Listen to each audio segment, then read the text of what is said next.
पहला प्रश्न। कल प्रवचन सुनते समय ऐसा लगा कि मैं इस पृथ्वी पर नहीं, वरन मुक्त और असीम आकाश में एक ज्योति कण। प्रवचन के बाद भी हल्केपन का, खालीपन का अनुभव होता रहा। उसी आकाश में भ्रमण करते रहने का जी होता रहा। ज्ञान, कर्म, भक्ति मैं नहीं जानता, लेकिन अकेला होने पर इसी स्थिति में डूबे रहने का जी होता है। लेकिन कभी कभी यह भाव भी उठता है कि कहीं यह मेरा पागलपन तो नहीं, कहीं यह मेरे अहंकार का ही दूसरा खेल तो नहीं।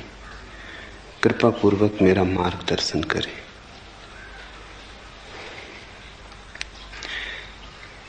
इस पृथ्वी पर हम हैं, पर इस पृथ्वी पर वस्तुतः हम न हो सकते हैं और न हम हैं। प्रतीत होता है पृथ्वी पर हम अजनबी हैं। देह में घर किया है, लेकिन देह हमारा घर नहीं। जैसे कोई परदेश में बस जाए और भूल ही जाए स्वदेश को, फिर अचानक राह पर किसी दिन बाजार में कोई मिल जाए जो घर की याद दिला दे, जो अपनी भाषा में बोले, तो एक क्षण को परदेश मिट जाएगा, स्वदेश प्रकट हो जाएगा। शास्त्र का यही मूल्य है, शास्त्राओं के वचनों का यही अर्थ है। उनकी सुन के क्षण भर को हम यहां नहीं रह जाते, वहां हो जाते हैं जहां हमें होना चाहिए। उनके संगीत में बहकर जो चारों तरफ घेरे है वो दूर हो जाता है, और जो बहुत दूर है पास आ जाता है। अष्टावक्र के वचन बहुत अनूठे, सुनोगे तो ऐसा बार बार होगा। बार बार लगेगा पृथ्वी पर नहीं हो, आकाश के हो गए, क्योंकि वे वचन आकाश के, वे वचन स्वदेश से आए, उस स्रोत से आए जहां से हम सबका आना हुआ है, और जहां हमें जाना चाहिए, और जहां जाए बिना हम कभी चैन को उपलब्ध ना हो सकेंगे। जहां हम हैं सराय है, घर नहीं। कितना ही मान के बैठ जाएं कि घर है, फिर भी सराय सराय बनी रहती। समझा लें, बुझा लें, भुला लें, भेद नहीं पड़ता। कांटा चुभता ही रहता, याद आती ही रहती। और कभी जब ऐसे किसी सत्य के साथ मुलाकात हो जाए जो खींच ले, जो चुंबक की तरह किसी और दूसरी दुनिया का दर्शन करा दे, तो लगेगा कि हम पृथ्वी के हिस्से नहीं रहे। ठीक लगा। कल प्रवचन सुनते समय ऐसा लगा कि मैं इस पृथ्वी पर नहीं हूं। इस पृथ्वी पर कोई भी नहीं है। इस पृथ्वी पर हम मालूम होते हैं, प्रतीति होती है। सत्यता हम आकाश में है, हमारा स्वभाव आकाश का है। आत्मा यानी भीतर का आकाश, शरीर यानी पृथ्वी। शरीर बना है पृथ्वी से, तुम बने हो आकाश से। तुम्हारे भीतर दोनों का मिलन हुआ है। तुम क्षितिज हो, जहां पृथ्वी आकाश से मिलती हुई मालूम पड़ती, लेकिन मिलती थोड़ी कभी। दूर क्षितिज मालूम पड़ता है, मिल रहा आकाश पृथ्वी से। चल पड़ो, लगता है ऐसे घड़ी दो घड़ी में पहुंच जाएंगे। चलते रहो जन्मों जन्मों तक, कभी भी उस जगह न पहुंचोगे जहां आकाश पृथ्वी से मिलता। बस मालूम होता, सदा मालूम होता, मिल रहा थोड़ी दूर आगे, बस थोड़ी दूर आगे। क्षितिज कहीं है नहीं, सिर्फ दिखाई पड़ता। जैसे बाहर क्षितिज है, वैसे ही हमारी अवस्था है। यहां भीतर भी मिलन कभी हुआ नहीं। आत्मा कैसे मिले शरीर से? मर्त्य का अमृत से मिलन कैसे हो? दूध पानी में मिल जाता, दोनों पृथ्वी के हैं।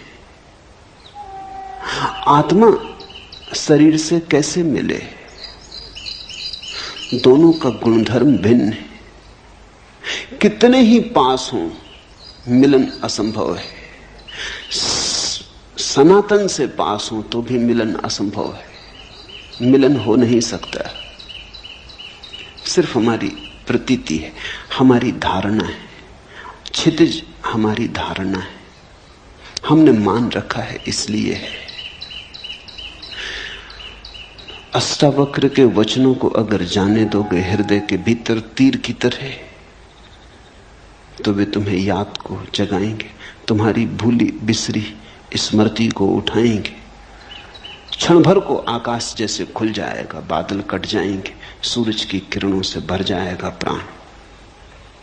कठिनाई होगी, क्योंकि हमारे सारे जीवन के विपरीत होगा यह अनुभव। इससे बेचैनी होगी। और ये जो घटाएं छट गई हैं, ये तुम्हारे कारण नहीं छटी, ये तो किसी शास्त्रा के वचनों का परिणाम है। फिर घटाएं गिर जाएंगी, तुम घर पहुंचते पहुंचते फिर घटाओं को घेर लोगे। तुम अपनी आदत से इतनी जल्दी बाज थोड़ी आओगे। फिर घटाएं गिर जाएंगी, तब और बेचैनी होगी कि जो दिखाई पड़ा था वो सपना तो नहीं था, जो दिखाई पड़ा था कहीं कल्पना तो नहीं थी, कहीं अहंकार का मन का खेल तो न था, कहीं ऐसा तो न हुआ कि हम किसी पागलपन में पड़ गए थे। स्वभावतः तुम्हारी आदतों का वजन बहुत पुराना है, अंधेरा बड़ा प्राचीन है। यद्यपि है नहीं, पर है बहुत प्राचीन। सूरज की किरण कभी फूटती है तो बड़ी नई है, अत्यंत नई है, सद्ध स्नात। क्षण भर को दिखाई पड़ती है, फिर तुम अपने अंधेरे में खो जाते हो। तुम्हारे अंधेरे का बड़ा लंबा इतिहास है। जब तुम दोनों को तौलोगे तो शक किरण पे पैदा होगा, अंधेरे पे पैदा नहीं होगा। होना चाहिए अंधेरे पर, होता है किरण पर, क्योंकि किरण है नई और अंधेरा है पुराना। अंधेरा है परंपरा जैसा, सदियों सदियों की धारा है। किरण है अभी अभी फूटी, ताजी, नई, इतनी नई कि भरोसा कैसे करें। लगा कि मैं इस पृथ्वी पर नहीं हूं, इस पृथ्वी पर कोई भी नहीं है, इस पृथ्वी पर हम हो नहीं सकते। मान्यता है हमारी, धारणा है हमारी, लगता है, सत्य नहीं है। और मुझे असीम आकाश में एक ज्योतिकण हूं ऐसा प्रतीत हुआ। यह शुरुआत है। असीम आकाश में एक ज्योतिकण हूं, जल्दी ही लगेगा कि असीम आकाश हूं। यह प्रारंभ है। तो असीम आकाश में भी अभी हम पूरी तरह लीन नहीं हो पाते। अगर लगता भी है कभी कभी वो उड़ान भी आ जाती, वो तूफान भी आ जाता, हवाएं हमें ले भी जाती, तो भी हम अपने को अलग ही बचा लेते। ज्योतिकण न रहे, अंधेरे हो गए ज्योतिकण, लेकिन आकाश से अभी भी भेद रहा, फर्क रहा, फासला रहा। घटना तो पूरी उस दिन घटेगी जिस दिन तुम आकाशी हो जाओगे। ज्योतिकण भी भिन्न है जिस दिन तुम अभिन्न हो जाओगे, जिस दिन लगेगा मैं शून्याकाश हूं। ऐसा तो कहते हैं भाषा में कि मैं शून्याकाश हूं। जब तक मैं है तब तक ये कैसे हो सकेगा? मैं है तो आकाश अलग रहेगा। जब ऐसा प्रतीत होगा कि शून्याकाश है, तब मैं तो नहीं रहूंगा, शून्याकाश ही रहेगा। कहते हैं अहम ब्रह्मास्मि, मैं ब्रह्म हूं। लेकिन जब ब्रह्म होगा तब मैं कैसे रहेगा? ब्रह्म ही रहेगा, मैं नहीं रहूंगा। पर कहने में और कोई उपाय नहीं। भाषा तो सोए हुए लोगों की है, भाषा तो उनकी है जो परदेश में बस गए और जिन्होंने परदेश को स्वदेश मान लिया। मौन ही ज्ञानियों का है, भाषा तो अज्ञानियों की है। तो जैसे ही कुछ कहो कहते ही सत्य असत्य हो जाता है। अहम ब्रह्मास्मि, मैं ब्रह्म हूं, मैं आकाश हूं, कहते ही असत्य हो गया। आकाश ही है। लेकिन यह भी कहना आकाश ही है पूरा सत्य नहीं है, क्योंकि ही बताता है कि कुछ और भी होगा, अन्यथा ही पर जोर क्यों है? आकाश है, इतने कहने में भी अड़चन है, क्योंकि जो है वो नहीं हो सकता है। हम कहते हैं मकान है, कभी मकान नहीं हो जाता है, गिर जाता है, खंडर हो जाता है। हम कहते हैं आदमी है, कभी आदमी मर जाता है। आकाश इस तरह तो नहीं है, कभी है और कभी नहीं। आकाश तो सदा है। तो आकाश है ऐसा कहना पुनरुक्ति है। आकाश का स्वभाव ही होना है, इसलिए है को क्या दोहराना। है कहना तो उन चीजों के लिए ठीक है जो कभी नहीं भी हो जाती। मनुष्य है, एक दिन नहीं था, आज है, कल फिर नहीं हो जाएगा। हमारी है तो दो नहीं के बीच में। आकाश की है, कल भी है, आज भी है, कल भी है। दो है के बीच में है का क्या अर्थ? दो नहीं के बीच में है का अर्थ होता है। आकाश है, ये भी पुनरुक्ति है। कहें आकाश, लेकिन आकाश जब कहते हैं, शब्द जब बनाते हैं तभी भूल हो जाती। आकाश कहने का अर्थ हुआ कि कुछ और भी होगा जो आकाश से अन्यथा है, भिन्न है। अन्यथा शब्द की क्या जरूरत? अगर एक ही है तो एक कहने का भी कोई प्रयोजन नहीं। एक तो तभी सार्थक है जब दो हो, तीन हो, चार हो, संख्या हो। आकाश भी क्या कहना। इसलिए ज्ञान तो मौन है। परम ज्ञान को शब्दों तक लाना असंभव है। लेकिन हम धन्यभागी हैं कि अष्टावक्र जैसे किन्हीं पुरुषों ने अथक असंभव चेष्टा की है। जहां तक संभव हो सकता था, सत्य की सुगंध को शब्द तक लाने का प्रयास किया है। और इतना ख्याल रखना कि अष्टावक्र जैसी सफल चेतना बहुत कम है। बहुतों ने प्रयास किया है सत्य को शब्द तक लाने का, सभी हारे। हारना सुनिश्चित है, मगर अगर हारे हुए में भी देखना हो तो अष्टावक्र सबसे कम हारे, सबसे ज्यादा जीते। तो सुनोगे ठीक से तो घर की याद आएगी। सुबह कि लगा ज्योति कण हूं, तैयारी रखना खोने की। किसी दिन लगेगा ज्योति कण भी खो गया, आकाश ही बचा, तब पूरा मतवालापन छाएगा। तब डूबोगे सत्य की शराब में, तब नाचोगे, तब अमृत की पूरी झलक मिली। प्रवचन के बाद भी हल्केपन, खालीपन का अनुभव होता रहा। उसी आकाश में भ्रमण करने का जी होता रहा। यहां थोड़ी भूल हो जाती। जब भी हमें कुछ सुखद अनुभव होता है तो हम चाहते हैं फिर हो। मनुष्य का मन है बड़ा कमजोर, आकांक्षा से भर जाता, लोभ से भर जाता, प्रलोभन पैदा होता। जो भी सुखद है उसे दोहराने का मन होता। लेकिन एक बात ख्याल रखना, दोहराने में ही भूल हो जाती। जैसे ही तुमने चाहा फिर से हो, कभी ना होगा। क्योंकि जब पहली दफा हुआ था तो तुम्हारे चाहने से ना हुआ था, हो गया था, घटा था, तुम्हारा कृत्य ना था। यही तो अष्टावक्र का पूरा जोर है। सत्य घटता है, कृत्य नहीं है, घटना है। सुनते सुनते हुआ था, तुम कर क्या रहे थे? सुनने का अर्थ ही होता है कि तुम कुछ भी ना कर रहे थे, तुम शून्य भाव से बैठे थे, तुम मौन थे, तुम सजग थे, तुम जागे हुए थे, सोए नहीं थे, ठीक। लेकिन तुम कर क्या रहे थे? तुम केवल ग्राहक थे। तुम्हारी चित्त की दशा दर्पण की तरह थी, जो आ जाए झलक जाए, जो कहा जाए सुन लिया जाए। तुम कुछ उसमें जोड़ ना रहे थे। अगर तुम जोड़ रहे होते तो जो घटी है बात वो कभी ना घटती। तुम व्याख्या भी ना कर रहे थे। भीतर बैठे बैठे तुम ये ना कह रहे थे कि हाँ ठीक है, गलत है, मुझसे मेल खाता नहीं मेल खाता, शास्त्र में ऐसा कहा है कि नहीं कहा है। तुम तर्क ना कर रहे थे।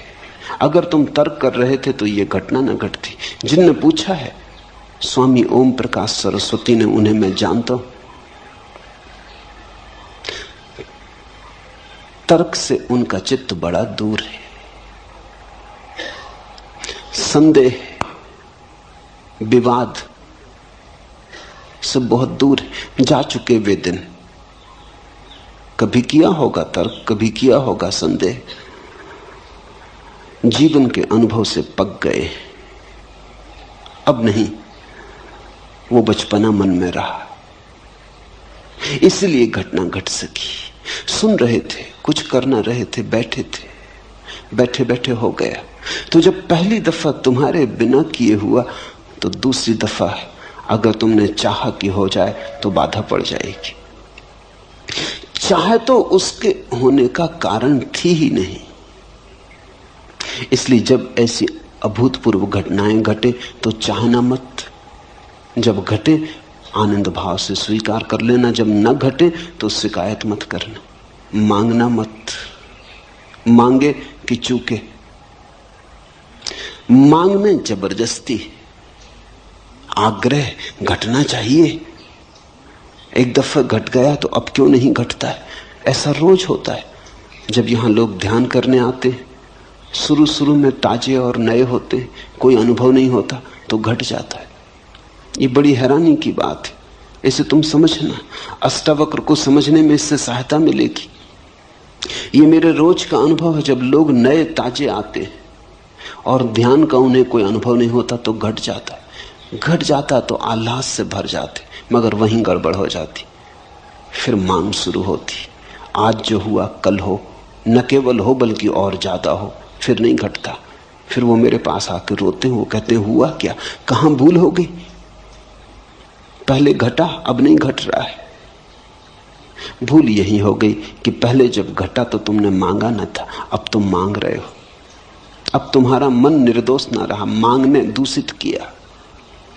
अब तुम सरल ना रहे, अब तुम खुले ना रहे, मांग ने द्वार दरवाजे बंद किए।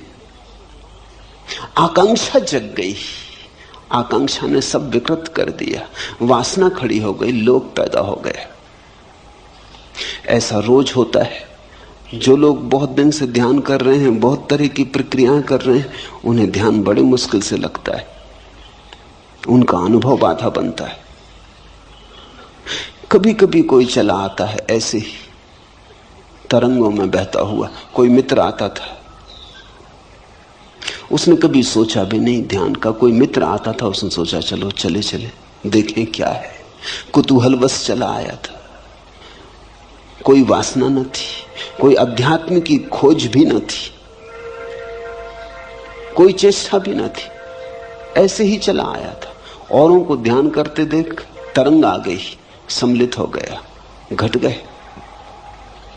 चौंका आदमी, मैं तो आया ही नहीं था ध्यान करने और ध्यान हो गया। बस फिर अड़चन। अब दोबारा जब आता है तो आकांक्षा है, मन में रस है, फिर से हो, लोभ है, पुनरुक्ति का भाव है। मन आ गया, मन ने सब खेल खराब कर दिए। जहां मन नहीं है वहां घटता है।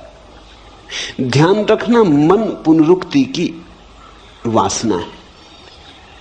जो हुआ सुखद फिर से हो, जो हुआ दुखद फिर कभी ना हो, यही तो मन है। मन चुनाव करता है, ये हो और ये ना हो, ऐसा बार बार हो और ऐसा अब कभी ना हो, यही तो मन है। जब तुम जीवन के साथ बहने लगते, जो हो ठीक, जो ना हो ठीक। दुख आए तो स्वीकार, दुख आए तो विरोध नहीं, सुख आए तो स्वीकार, सुख आए तो उन्माद नहीं।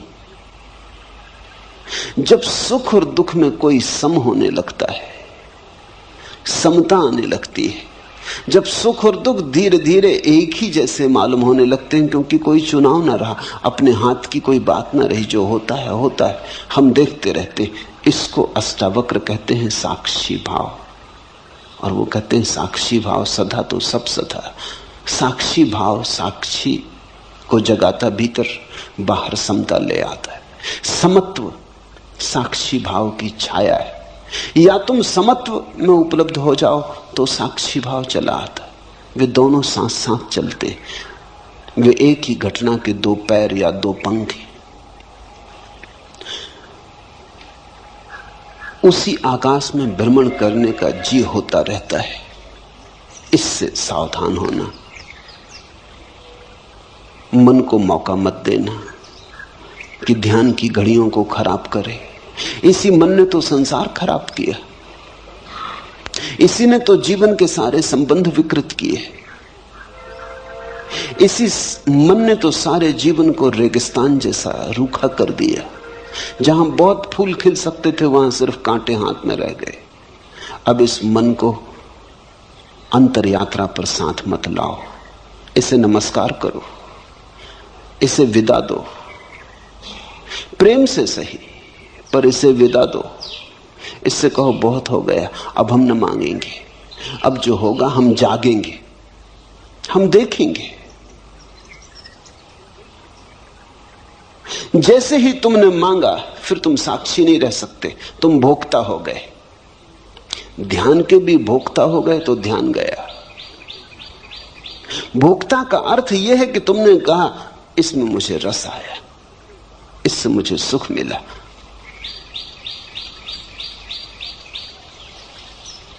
ज्ञान कर्म भक्ति में नहीं जानता, लेकिन अकेला होने पर इसी स्थिति में डूबे रहने का जी होता है। छोड़ो इस जी को और तुम डूबोगे इसी स्थिति में। अकेले ही नहीं, भीड़ में भी रहोगे तो डूबोगे, बाजार में भी रहोगे तो भी डूबोगे। ये स्थिति का कोई संबंध अकेले और भीड़ से नहीं है, मंदिर और बाजार से नहीं है, एकांत समूह से नहीं है। इस स्थिति का संबंध तुम्हारे चित्त के शांत होने से, सम होने से। जहां भी शांति समता होगी ये घटना घटेगी, लेकिन तुम इसको मांगो मत, अन्यथा यही अशांति बन जाएगी, यही तनाव बन जाएगी। अष्टावक्र कहते अभी और यहीं। मांग तो सदा कल के लिए होती, मांग तो अभी और यहीं नहीं हो सकती। मांग का स्वभाव वर्तमान में नहीं ठहरता। मांग का अर्थ ही है हो, कल हो, घड़ी भर बाद हो, क्षण भर बाद हो। मांग अभी तो नहीं हो सकती। मांग के लिए तो समय चाहिए, थोड़ा ही सही पर समय चाहिए, और भविष्य है नहीं। जो नहीं है उसी का नाम भविष्य, जो है उसका नाम वर्तमान है। वर्तमान और मांग का कोई संबंध नहीं होता। जब तुम वर्तमान में होगे तो पाओगे कोई मांग नहीं, और तब घटेगी ये घटना।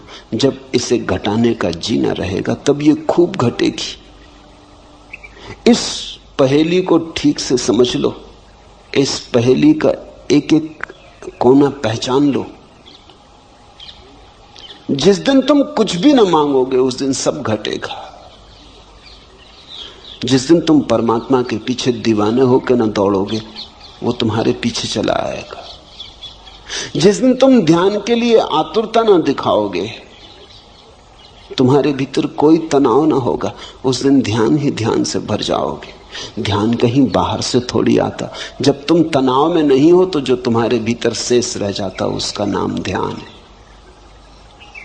जब तुम्हारे भीतर वासना नहीं है तो जो शेष रह जाता उसका नाम ध्यान है। झील है, तरंगें उठ रही, हवा के झकोरे हैं, झील का पूरी छाती तूफान से भर गई, आंधी है, सब उथल पुथल हो रही है। आकाश में चांद है पूरा, लेकिन प्रतिबिंब नहीं बनता क्योंकि झील कप रही। दर्पण कैसे बने? चांद का प्रतिबिंब बनता है, टूट टूट जाता है हजार हजार टुकड़ों में, चांदी फैल जाती पूरी झील पर, लेकिन चांद का प्रतिबिंब नहीं बनता है। झील शांत हो गई, लहरें कहीं चली गई, लहरें कहीं से आई थी, लहरें झील की थी, फिर सो गई, झील में वापस उतर गई। झील अपनी स्थिर अवस्था में आ गई। वो जो चांदी की तरह फैल गया चांद था, झील की छाती पर सिकुड़ आया एक जगह, ठीक प्रतिबिंब बनने लगा। जैसे ही तुम्हारे मन की झील पे तरंगे नहीं होती, तरंग यानी वासना, तरंग यानी मांग, तरंग यानी ऐसा हो और ऐसा ना हो। जब कोई तरंग मन की झील पे नहीं होती तो सत्य जैसा है वैसा ही प्रतिबिंबित होता है। तो जो बनता है चांद तुम्हारे भीतर, उसके सौंदर्य का क्या कहना, उसके रस का क्या कहना। रसधार बरसती, मिलन होता, फिर सुहागरात ही सुहागरात है। लेकिन तुमने मांगा कि चूक हो जाएगी, और मैं समझता हूं मांग बिल्कुल स्वाभाविक मालूम होती। बड़ी अड़चन है, इतना सुख मिलता है ऐसी घड़ियों में कि कैसे बचे न मांगने से। मानवीय है, मैं ये नहीं कहता कि तुमने कुछ बड़ी अमानवीय भूल की, बिल्कुल मानवीय भूल है। कभी जब क्षण भर को झरोखा खुल जाता है और आकाश बहता है तुम में, कभी क्षण भर को जब अंधेरा टूटता है और किरणें उतरती, तो असंभव है, करीब करीब असंभव है कि इसे न मांगो, लेकिन यह असंभव सीखना पड़ेगा। आज सीखो, कल सीखो, परसों सीखो, मगर सीखना पड़ेगा। जितनी जल्दी सीखो उतना उचित। अभी तैयार हो जाओ तो अभी घटना घटने को देर नहीं है। जरा भी क्षण भर की प्रतीक्षा करने की जरूरत नहीं। इसी स्थिति में डूबे रहने का जी होता, ये स्थिति घटेगी, इसका तुम्हारे चित्त से कुछ लेना देना नहीं है। इसलिए तुम अपने चित्त को पीछे छोड़ो। वो जब बीच बीच में आए तब उसे बार बार कह दो कि क्षमा करो, बहुत हुआ, काफी हुआ, संसार खराब किया, परमात्मा तो खराब मत करो। जीवन के सारे सुख विकृत कर डाले, अब ये अंतरतम के सुख आ रहे हैं, इन्हें तो विकृत मत करो। सजग रह के मन को नमस्कार कर लो, विदा दे दो। धीरे धीरे धीरे धीरे ऐसी घड़ी आने लगेंगी, तुम्हारे अनुभव से ही आएंगी। जब मन नहीं होगा तत्क्षण फिर वही झरोका खुलता है, फिर बहती रसधार, फिर उतरता प्रकाश, फिर तुम आलोकित, फिर तुम मग्न, फिर तुम अमृत में डूबे। जब ऐसा बार बार होगा तो बात साफ हो जाएगी। तो फिर मन से तुम अपने को दूर रखने में कुशल हो जाओगे। जब घटे तब घट जाने देना, जब न घटे तब शांति से प्रतीक्षा करते रहना। आएगा, जो एक बार आया है बार बार आएगा। तुम भर मत मांगना, तुम भर बीच में मत आना, तुम भर बाधा मत देना। लेकिन कभी कभी ये भाव भी उठता है कि कहीं ये मेरा पागलपन तो नहीं। बुद्धि ऐसे भाव भी उठाएगी, क्योंकि बुद्धि ये मान ही नहीं सकती कि आनंद हो सकता है। बुद्धि दुख से बिल्कुल राजी। बुद्धि ने दुख को पूरी तरह स्वीकार किया है, क्योंकि बुद्धि दुख की जन्मदात्री। अपनी ही संतान को कौन स्वीकार नहीं करेगा। तो बुद्धि मानती है दुख है तो बिल्कुल ठीक है। लेकिन महासुख, जरूर कहीं कोई गड़बड़ हो गई। ऐसा कहीं होता है, कोई कल्पना हो गई, कोई सपना देखा, किसी देवा स्वप्न में खो गए, किसी सम्मोहन में उतर गए, जरूर कहीं कुछ पागलपन हो गया है। बुद्धि ऐसे बार बार कहेगी, इसे सुनना मत, इस पर ध्यान मत देना। अगर इस पर ध्यान दिया तो वे घटनाएं बंद हो जाएंगी, वे द्वार झरोखे फिर कभी ना खुलेंगे। एक बात ख्याल में रखना, आनंद सत्य की परिभाषा है। जहां से आनंद मिले वहीं सत्य है। इसलिए तो हमने परमात्मा को सच्चिदानंद कहा है। आनंद उसकी आखिरी परिभाषा है। सत्य से भी ऊपर, चित्त से भी ऊपर आनंद को रखा है, सच्चिदानंद कहा है। सत्य एक सीढ़ी नीचे, चित्त एक सीढ़ी नीचे, आनंद परम। जहां से आनंद बहे, जहां से आनंद मिले, फिर तुम चिंता मत करना, सत्य के करीब हो। जैसे कोई बगीचे के करीब आता है तो हवाएं ठंडी हो जाती, पक्षियों के गीत सुनाई पड़ने लगते, शीतलता अनुभव होने लगती। तो बगीचा दिखाई भी ना पड़े तो भी अनुभव में आने लगता है कि राह ठीक है, बगीचे की तरफ पहुंच रहे हैं। ऐसे ही जैसे ही तुम सत्य की तरफ पहुंचने लगते हो, आनंद झरता है, शीतल होने लगता मन, संतुलन आने लगता है, सहिष्णुता बढ़ती है, सुख बढ़ता है, एक उमंग घेरे रहती अकारण। कोई कारण भी दिखाई नहीं पड़ता, न कोई लॉटरी मिली है, न कोई धंधे में बड़ा लाभ हुआ है, न कोई बड़ा पद मिला है। ऐसा भी हो सकता था पद था वो भी गया, हाथ में जो था वो भी खो गया, धंधा भी डूब गया, लेकिन अकारण एक उमंग है कि भीतर कोई नाचे जा रहा है कि रुकता ही नहीं। तो बुद्धि कहेगी कहीं पागल तो नहीं हो गए। ये तो पागलों के लक्षण है। ये बड़ी अजीब दुनिया है, यहां सिर्फ पागल ही प्रसन्न दिखाई पड़ते। इसलिए बुद्धि कहती पागल हो गए होगे, क्योंकि यहां पागलों के सिवा किसी को प्रसन्न देखा है। यहां हजार कारण होते तब भी आदमी प्रसन्न नहीं होता। बड़ा महल हो, धन हो, संपत्ति हो, सुख सुविधा हो, तब भी आदमी प्रसन्न नहीं होता। ये दुनिया दुखी लोगों की दुनिया है, मगर दुखी लोगों की भीड़ है। यहां अगर तुम हंसने लगो अकारण तो लोग कहेंगे पागल हो गए। अगर तुम कहो कि हंसी आ रही कोई कारण नहीं, फैली जा रही, भीतर से उठ रही, लहर आ रही, लोग कहेंगे बस दिमाग खराब हो गए। यहां तुम शक्ल बना के चलो, उदास रहो, तुम्हारी शक्ल देख के भूत प्रेत भी डरे, तो बिल्कुल ठीक हो, तो कोई अड़चन नहीं है, तो सब ठीक चल रहा है।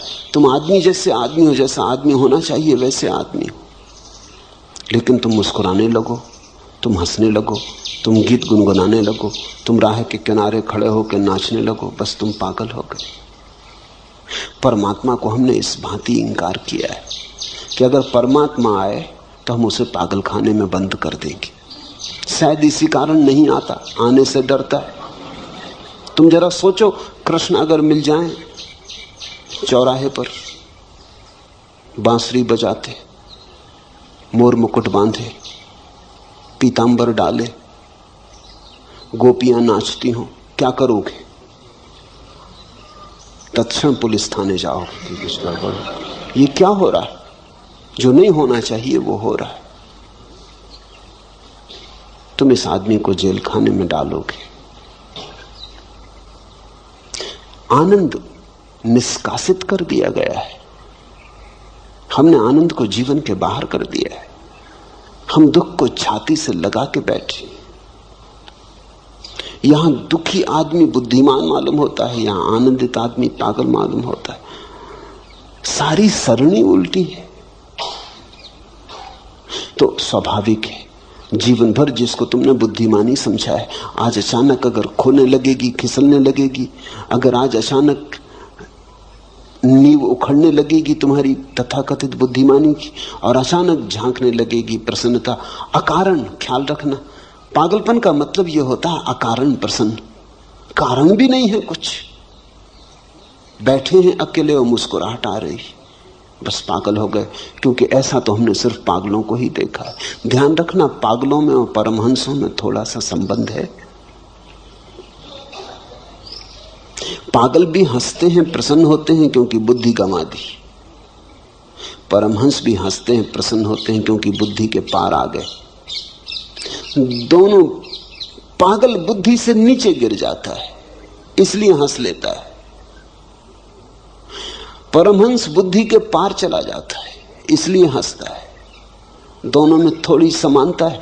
पागल और परमहंस में एक बात समान है कि दोनों ने बुद्धि गंवाई। एक ने होशपूर्वक गंवाई है, एक ने बेहोशी में गंवाई है। इसलिए फर्क बहुत है, जमीन आसमान जितना फर्क है, लेकिन फिर भी एक समानता है। इसलिए कभी कभी तुम्हें पागल में परमहंस दिखाई पड़ेगा, और कभी कभी पागल में परमहंस, और कभी कभी परमहंस में पागल। तो भूल चूक हो जाती। पश्चिम के पागल खानों में ऐसे बहुत से लोग बंद हैं जो पागल नहीं है। अभी वहां बड़ी क्रांति चलती है इसके संबंध में। कुछ मनोवैज्ञानिक, विशेषकर R.D. लैंग और उनके साथी, एक बड़ा आंदोलन चलाते हैं कि बहुत से पागल पागल खानों में बंद हैं जो पागल नहीं है। अगर वो पूरब में पैदा होते तो परमहंसों की तरह उनका आदर सम्मान होता। R.D. लैंग को पता नहीं है इससे उल्टी घटना पूरब में घट चुकी है। यहां कई पागल हैं जो परमहंस समझे जाते हैं।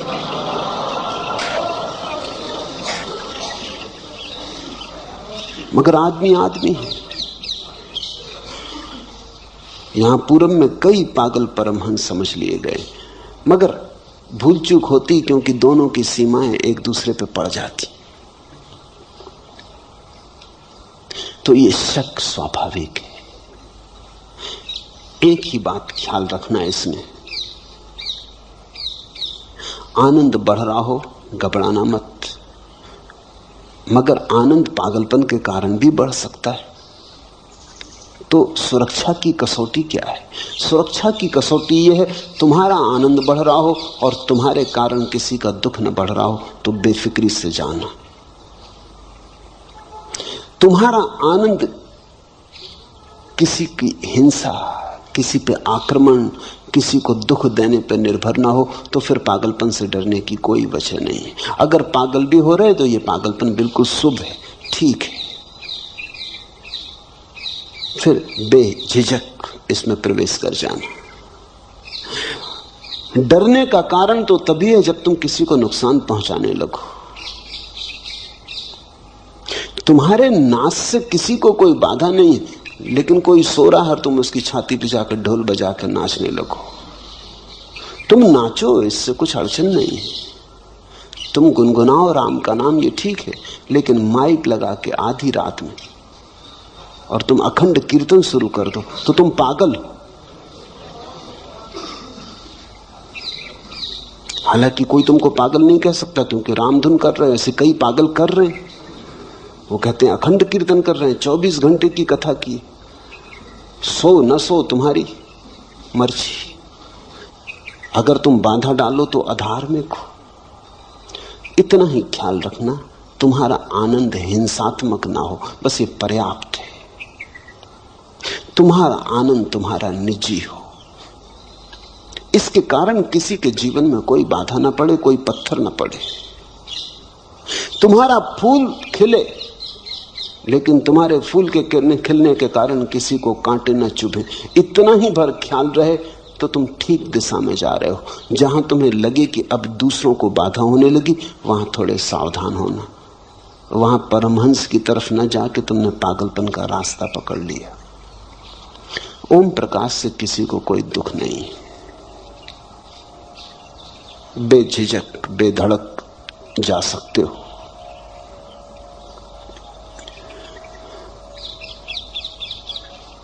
कल मैं एक गीत पढ़ रहा था,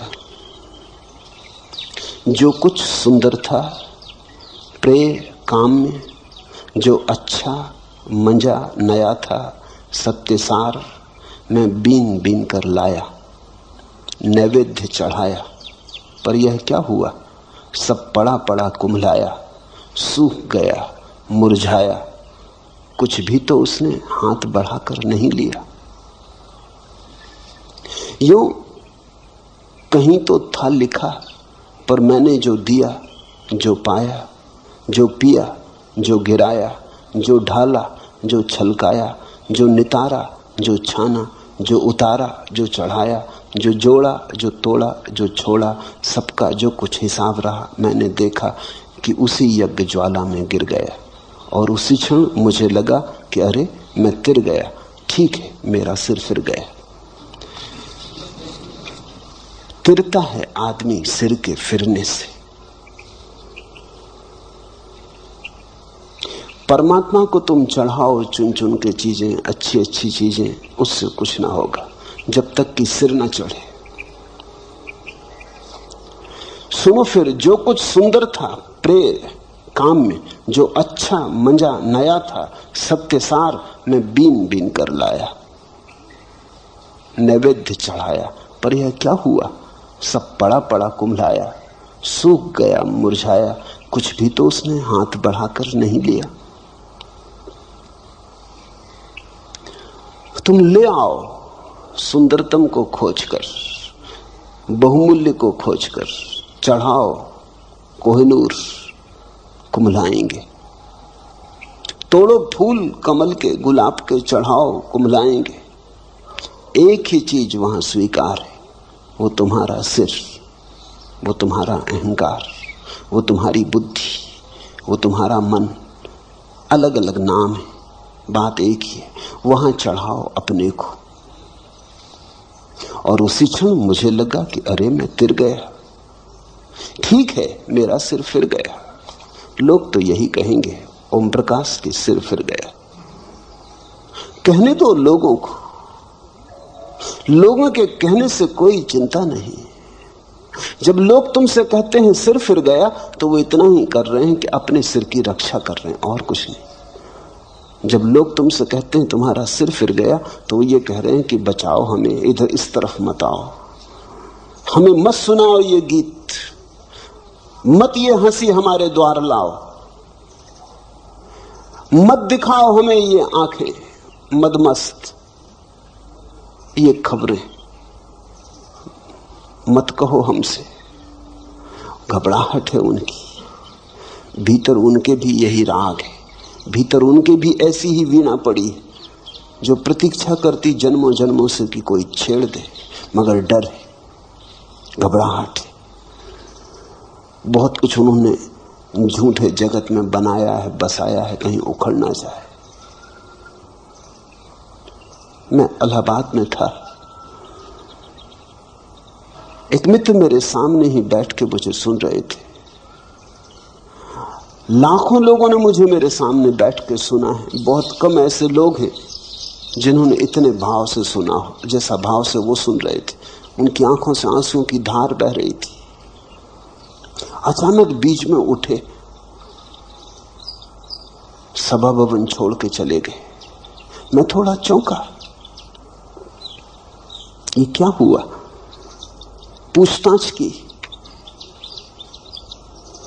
संयोजक को कहा, वो बड़े प्रसिद्ध व्यक्ति थे, मैं तो जानता नहीं था,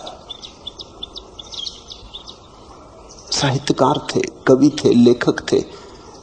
संयोजक ने उनके घर जाके पूछा, उन्होंने कहा बाबा माफ करो, मैं घबरा गया। 20 मिनट के बाद मैंने कहा अब यहां से भाग जाना उचित, अगर थोड़ी देर और रहा तो कुछ से कुछ हो जाएगा। इस आदमी का तो सिर फिरा है, मेरा फिरा देखा।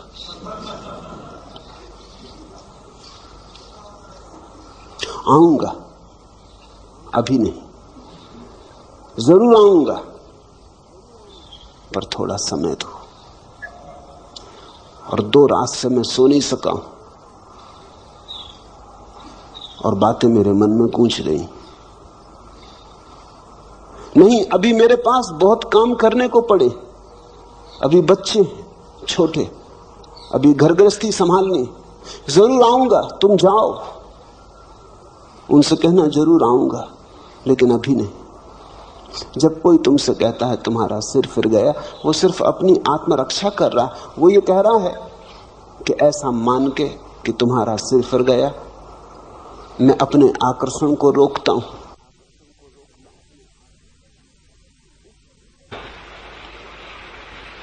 उसके भीतर भी अदम्य आकांक्षा है। कौन है ऐसा जो परमात्मा को खोजने नहीं चला है? कौन है ऐसा जो आनंद का प्यासा नहीं है? कौन है ऐसा जिसे सत्य की अभीप्सा नहीं? ऐसा कभी कोई हुआ ही नहीं। जिनको तुम नास्तिक कहते हो वे ही लोग हैं जो घबरा गए। वे ही लोग हैं जो कहते हैं नहीं, कोई परमात्मा नहीं। क्योंकि परमात्मा को इंकार न करें तो खोज पर जाना होगा। मेरा अपना अनुभव यह है कि नास्तिक के भीतर तथाकथित आस्तिकों से सत्य की खोज की ज्यादा गहरी आकांक्षा होती। वो मंदिर जाने से डरता है, तुम डरते ही नहीं।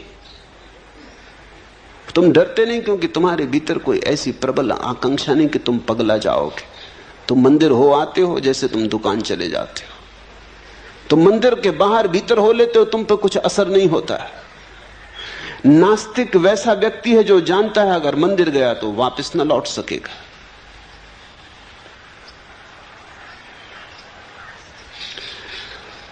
गया तो वैसा का वैसा वापस न लौट सकेगा। तो एक ही उपाय है, वो कहता है ईश्वर नहीं है, धर्म सब पाखंड है। वो अपने को बचा रहा है, समझा रहा है कि ईश्वर है ही नहीं तो मंदिर जाना क्यों? ईश्वर है नहीं तो क्यों उलझन में पड़ना, क्यों ध्यान, क्यों प्रार्थना? मेरे देखे नास्तिक के भीतर आत्मरक्षा चल रही है। मैंने अब तक कोई नास्तिक नहीं देखा जो वस्तुतः नास्तिक हो। आदमी नास्तिक हो कैसे सकता है? नास्तिक का तो अर्थ हुआ कि कोई आदमी नहीं के भीतर रहने का प्रयास कर रहा है। नहीं के भीतर कोई रह कैसे सकता है? नास्ति में कोई जी कैसे सकता है? जीने के लिए हां चाहिए। नहीं में कहीं फूल खिलते? हां चाहिए, स्वीकार चाहिए। जीवन में जितना स्वीकार होता है उतने ही फूल खिलते, लेकिन सीमा के बाहर फूल न खिल जाएं इससे भय होता है। कहीं फूल इतने न खिल जाएं कि मैं उन्हें संभाल ना पाऊं। कल रात एक युवक ने मुझे कहा कि अब मुझे बचाएं, ये जरूरत से ज्यादा हुई जा रही बात। मैं इतना प्रसन्न हूं कि लगता है मैं टूट जाऊंगा। इतना आनंद है कि लगता है मैं संभाल ना पाऊंगा। ये मेरे हृदय का पात्र छोटा है, मुझे बचाएं। मैं इसके ऊपर से बहा जा रहा हूं। ये मेरी सीमाएं सब टूटी जा रही हैं और मुझे डर है कि अगर मैं इसके साथ बह गया तो फिर लौट ना पाऊंगा। नियंत्रण कहीं खो ना जाए, ये भय। अहंकार दुख के साथ भली भांति जी लेता है क्योंकि दुख में नियंत्रण नहीं खोता। कितने ही तुम रो दुख में, तुम अपने मालिक रहते हो। नियंत्रण खोता है आनंद में। सीमा टूटती आनंद में, दुख में कभी कोई सीमा नहीं टूटती। नरक में भी सीमा नहीं टूटती। तुम नरक में भी पड़े रहो तो भी तुम अपने भीतर मजबूत रहते हो।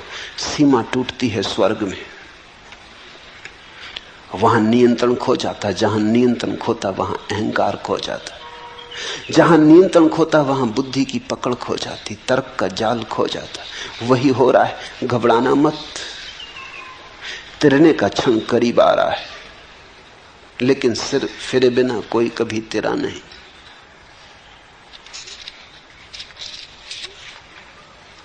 एक धुन की तलाश है मुझे जो ओंठों पर नहीं, सिराओं में मचलती है, लावे सी दहकती है पिघलने के लिए। एक आग की तलाश है मुझे कि रोम रोम सीज उठे और मैं तार तार हो जाऊं। कोई मुझे जाली जाली बुंदे कि मैं पारदर्शी हो जाऊं। एक खुशबू की तलाश है मुझे कि भारहीन हो, हवा में तैर सकूं, हल्की बारिश की महीन बौछारों में कांप सकूं। गहराती सांझ के सलेटी आसमान पर चमकना चाहता हूं कुछ देर। एक सोख रंग की तलाश है मुझे। ओम प्रकाश, वही सोख रंग मैंने तुम्हें दे दिया है। ये गैरिक वस्त्र वही सोख रंग है। बहो, सीमाएं छोड़ के बहो, बुद्धि के पार बहो। जाने दो नियंत्रण। नियंत्रण का अर्थ है कर्ता। छोड़ो नियंत्रण। कर्ता अगर कोई है तो एक परमात्मा है। तुम परमात्मा से होड़ ना करो, उससे प्रतिस्पर्धा ना लो। उसके साथ संघर्ष मत करो, करो समर्पण, बहो उसकी धार के साथ, तिरोगे। जो डूब जाते वही तिरते, जो तिरने की चेष्टा करते डूब जाते।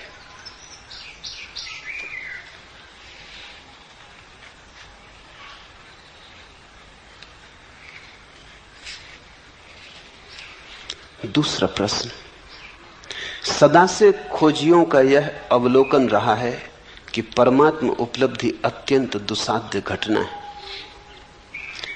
लेकिन आप जैसे बुद्ध पुरुष सदा से इस बात पर जोर देते रहे हैं कि परमात्मा अभी और यहीं घट सकता है। क्या बार बार यह कहना एक चुनौती और एक प्रयास करने की एक विधि है, एक उपाय है?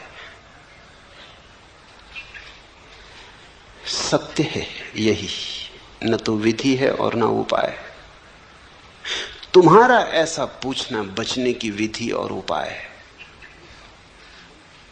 ये बात हमारा मन स्वीकार करने को राजी नहीं होता कि परमात्मा अभी और यहीं मिल सकता है।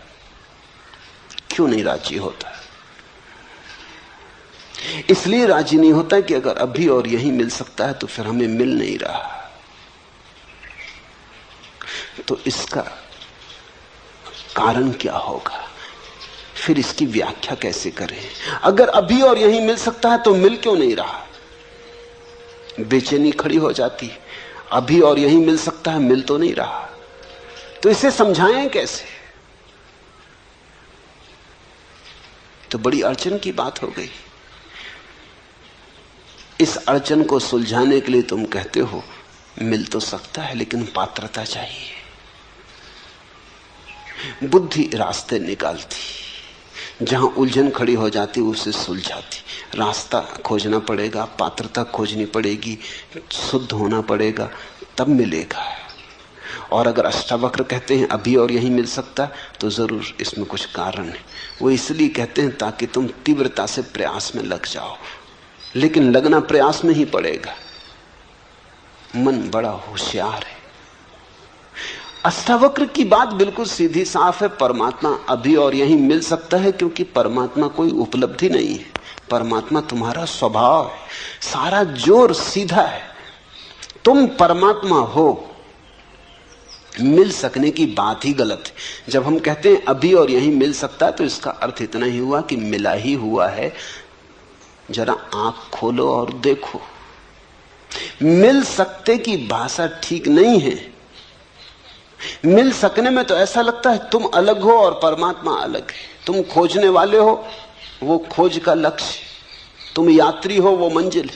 नहीं, अभी और यहीं मिल सकता है कि इतना ही अर्थ है कि तुम वही हो जिसे तुम खोज रहे हो। जरा अपने को पहचानो, आंख खोलो और देखो, या आंख बंद करो और देखो, मगर देखो। थोड़े दृष्टि की बात है, पात्रता की नहीं। पात्रता का तो अर्थ हुआ कि परमात्मा भी सौदा है। जैसे तुम बाजार में जाते हो तो कोई चीज 1000 रुपए की है, कोई लाख रुपए की है, कोई 10 लाख रुपए की है, हर चीज का मूल्य है। तो पात्रता का तो अर्थ हुआ कि परमात्मा का भी मूल्य है। जो पात्रता अर्जित करेगा, मूल्य चुकाएगा, उसे मिलेगा। तुम परमात्मा को भी बाजार में एक वस्तु बना देना चाहते हो। त्याग करोगे, तपस्या करोगे तो मिलेगा, मूल्य चुकाओगे तो मिलेगा। मुफ्त कहीं मिलता है। तुम परमात्मा को खींच के दुकान पर रख देते हो, डब्बे में बंद कर देते हो, दाम लिख देते हो। तुम कहते हो इतने उपवास करो, इतना ध्यान करो, इतनी तपस्या करो, धूप में तपो, सर्दी आतप सहो, तब मिलेगा। कभी इस पर तुमने सोचा कि ये तुम क्या कह रहे हो? तुम ये कह रहे हो कि तुम्हारे कुछ करने से परमात्मा के मिलने का संबंध हो सकता है। तुम जो करोगे वो तुम्हारा किया ही होगा। तुम्हारा किया तुमसे बड़ा नहीं हो सकता। तुम्हारी तपस्या तुम्हारी ही होगी। तुम जैसी ही दीन, तुम जैसी ही मलिन, तुम्हारी तपस्या तुमसे बड़ी नहीं हो सकती। और तपस्या से जो मिलेगा उसकी भी सीमा होगी, क्योंकि सीमित से सीमित ही मिल सकता, असीम नहीं। तपश्चर्या से जो मिलेगा वो तुम्हारे ही मन की कोई धारणा होगी, परमात्मा नहीं। अष्टावक्र कह रहे हैं कि परमात्मा तो है ही,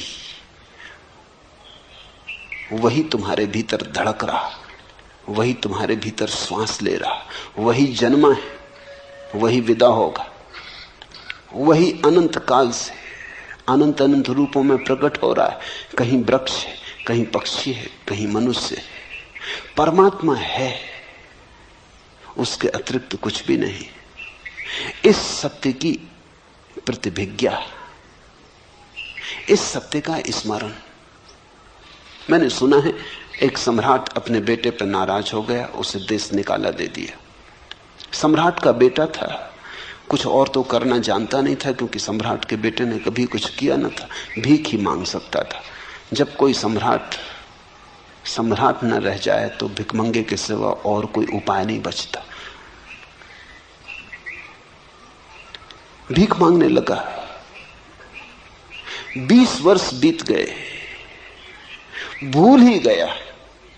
अब 20 वर्ष कोई भीख मांगे तो याद रखना कि मैं सम्राट हूं, असंभव, कष्टपूर्ण होगा। भीख मांगने में कठिनाई पड़ेगी। यही उचित है कि भूल ही जाओ। वो भूल ही गया था, अन्यथा भीख कैसे मांगे? सम्राट और भीख मांगे, द्वार द्वार दरवाजे दरवाजे भिक्षा पात्र लेके खड़ा हो, होटल में रेस्तरां के सामने भीख मांगे, जूठन मांगे। सम्राट को भुला ही देना पड़ा, विस्मृत ही कर देना पड़ा। वो बात ही गई। वो जैसे अध्याय समाप्त हुआ, वो जैसे कि कहीं कोई सपना देखा होगा, कि कोई कहानी पढ़ी होगी, कि फिल्म देखी होगी, अपने से क्या लेना देना। 20 साल बाद जब सम्राट बूढ़ा हो गया, उसका बाप, तो वो घबराया। एक ही बेटा था, वही मालिक था। उसने अपने वजीरों को कहा, उसे खोजो और जहां भी हो उसे ले आओ। कहना बाप ने क्षमा किया। अब क्षमा और न क्षमा का कोई अर्थ नहीं, मैं मर रहा हूं। अब ये राज्य कौन संभालेगा? ये औरों के हाथ में जाए, इससे बेहतर है मेरे खून के हाथ में जाए। बुरा भला जैसा भी है, उसे ले आओ। जब वजीर पहुंचे तो वो एक होटल के सामने पैसे मांग रहा था, टूटा सा पात्र लिए, नंगा था, पैरों में जूते नहीं थे, भरी दोपहरी थी, गर्मी के दिन थे, लू बहती थी, पैर जल रहे थे, और वो मांग रहा था कि मुझे जूते खरीदने हैं, इसके लिए कुछ पैसे मिल जाएं। कुछ पैसे उसके पात्र में पड़े थे। रथ आके रुका, वजीर नीचे उतरा, वजीर ने गिर के उसके चरण छुए। होने वाला सम्राट था। जैसे ही वजीर ने उसके चरण छुए, एक क्षण में घटना घट गई। 20 साल जिसकी याद ना आई थी कि मैं सम्राट हूं, फिर ऐसा थोड़ी लगा रहा कि वो बैठा, उसने सोचा और विचारा और तपश्चर्या की और ध्यान किया कि याद करूं ना। एक क्षण में, पल भी ना लगा। एक क्षण में रूपांतरण हो गया। यह आदमी और हो गया। अभी भिखारी था, दीनहीन, नग्न अब भी था, अब भी पैर में जूते न थे, लेकिन हाथ से उसका पात्र उसने फेंक दिया और वजीरों से कहा कि जाओ मेरे स्नान की व्यवस्था करो, ठीक वस्त्र जुटाओ। वो जाके रथ पे बैठ गया। उसकी महिमा देखने जैसी थी। अभी भी वही का वही था, लेकिन उसके चेहरे पर अब एक गरिमा थी, आंखों में एक दीप्ति थी, चारों तरफ एक आभा मंडल था। सम्राट था। याद आ गई, बाप ने बुलावा भेज दिया। ठीक ऐसा ही है।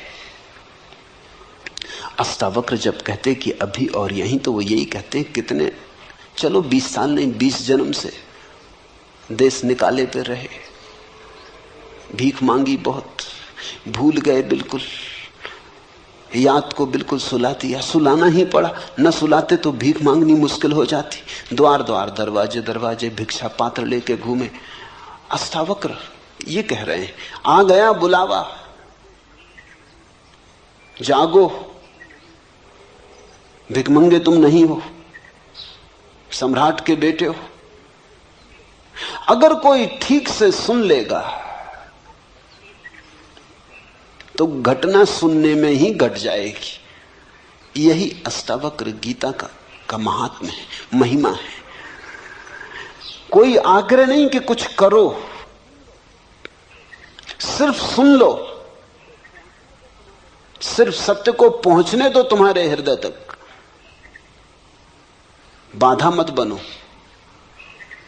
ग्राहक रहो, सिर्फ सुन लो, पहुंच जाए ये तीर तुम्हारे हृदय में, इसकी चोट बस पर्याप्त। जन्मों जन्मों की विस्मृति टूट जाएगी, स्मरण लौट आएगा, तुम परमात्मा हो। इसलिए वे कहते हैं अभी और यहीं। अब तुम तरकीबें मत खोजो, तुम कहते हो शायद ये विधि होगी, उपाय होगा कि लोगों की त्वरा बढ़े, तीव्रता बढ़े।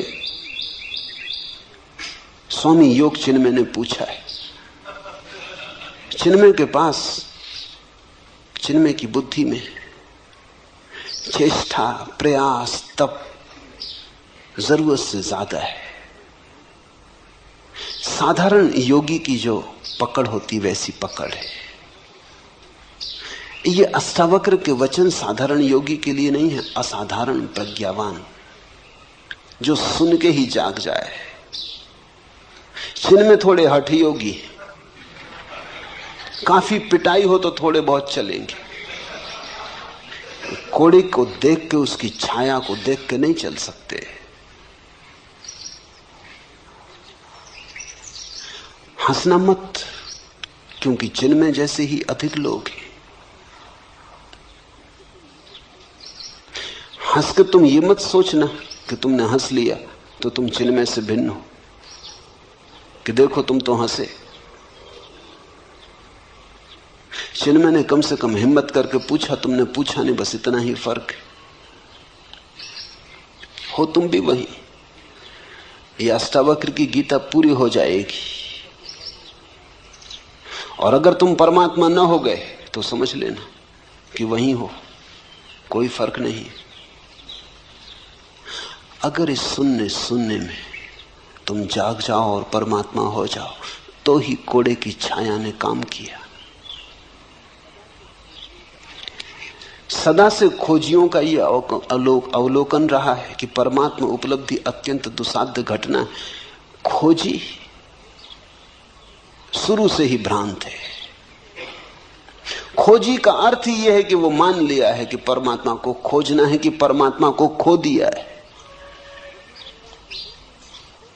उसने एक बात तो मान ही ली कि खो दिया परमात्मा को। ये भी कोई बात हुई कि खो दिया परमात्मा को? परमात्मा को खो कैसे सकते हो? मेरे पास लोग आते, वो कहते परमात्मा खोजना। मैं कहता हूं चलो ठीक, खोजो, लेकिन खोया कहां, कब खोया? वो कहते इसका तो कुछ पता नहीं, पहले इसका तो तुम ठीक से पता कर लो, कहीं ऐसा ना हो कि खोया ही ना हो।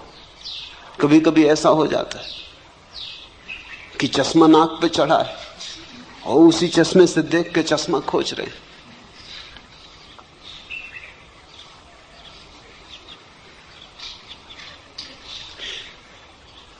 कहीं ऐसा ना हो कि परमात्मा नाक पे चढ़ा हो और तुम उसी परमात्मा से खोज रहे हो। ऐसा ही है। खोजी बुनियादी रूप से भ्रांत है। उसने एक बात तो मान ली कि परमात्मा खो दिया है, या परमात्मा को अब तक खोजा नहीं, पाया नहीं, वो कहीं दूर है, उसे खोजना है।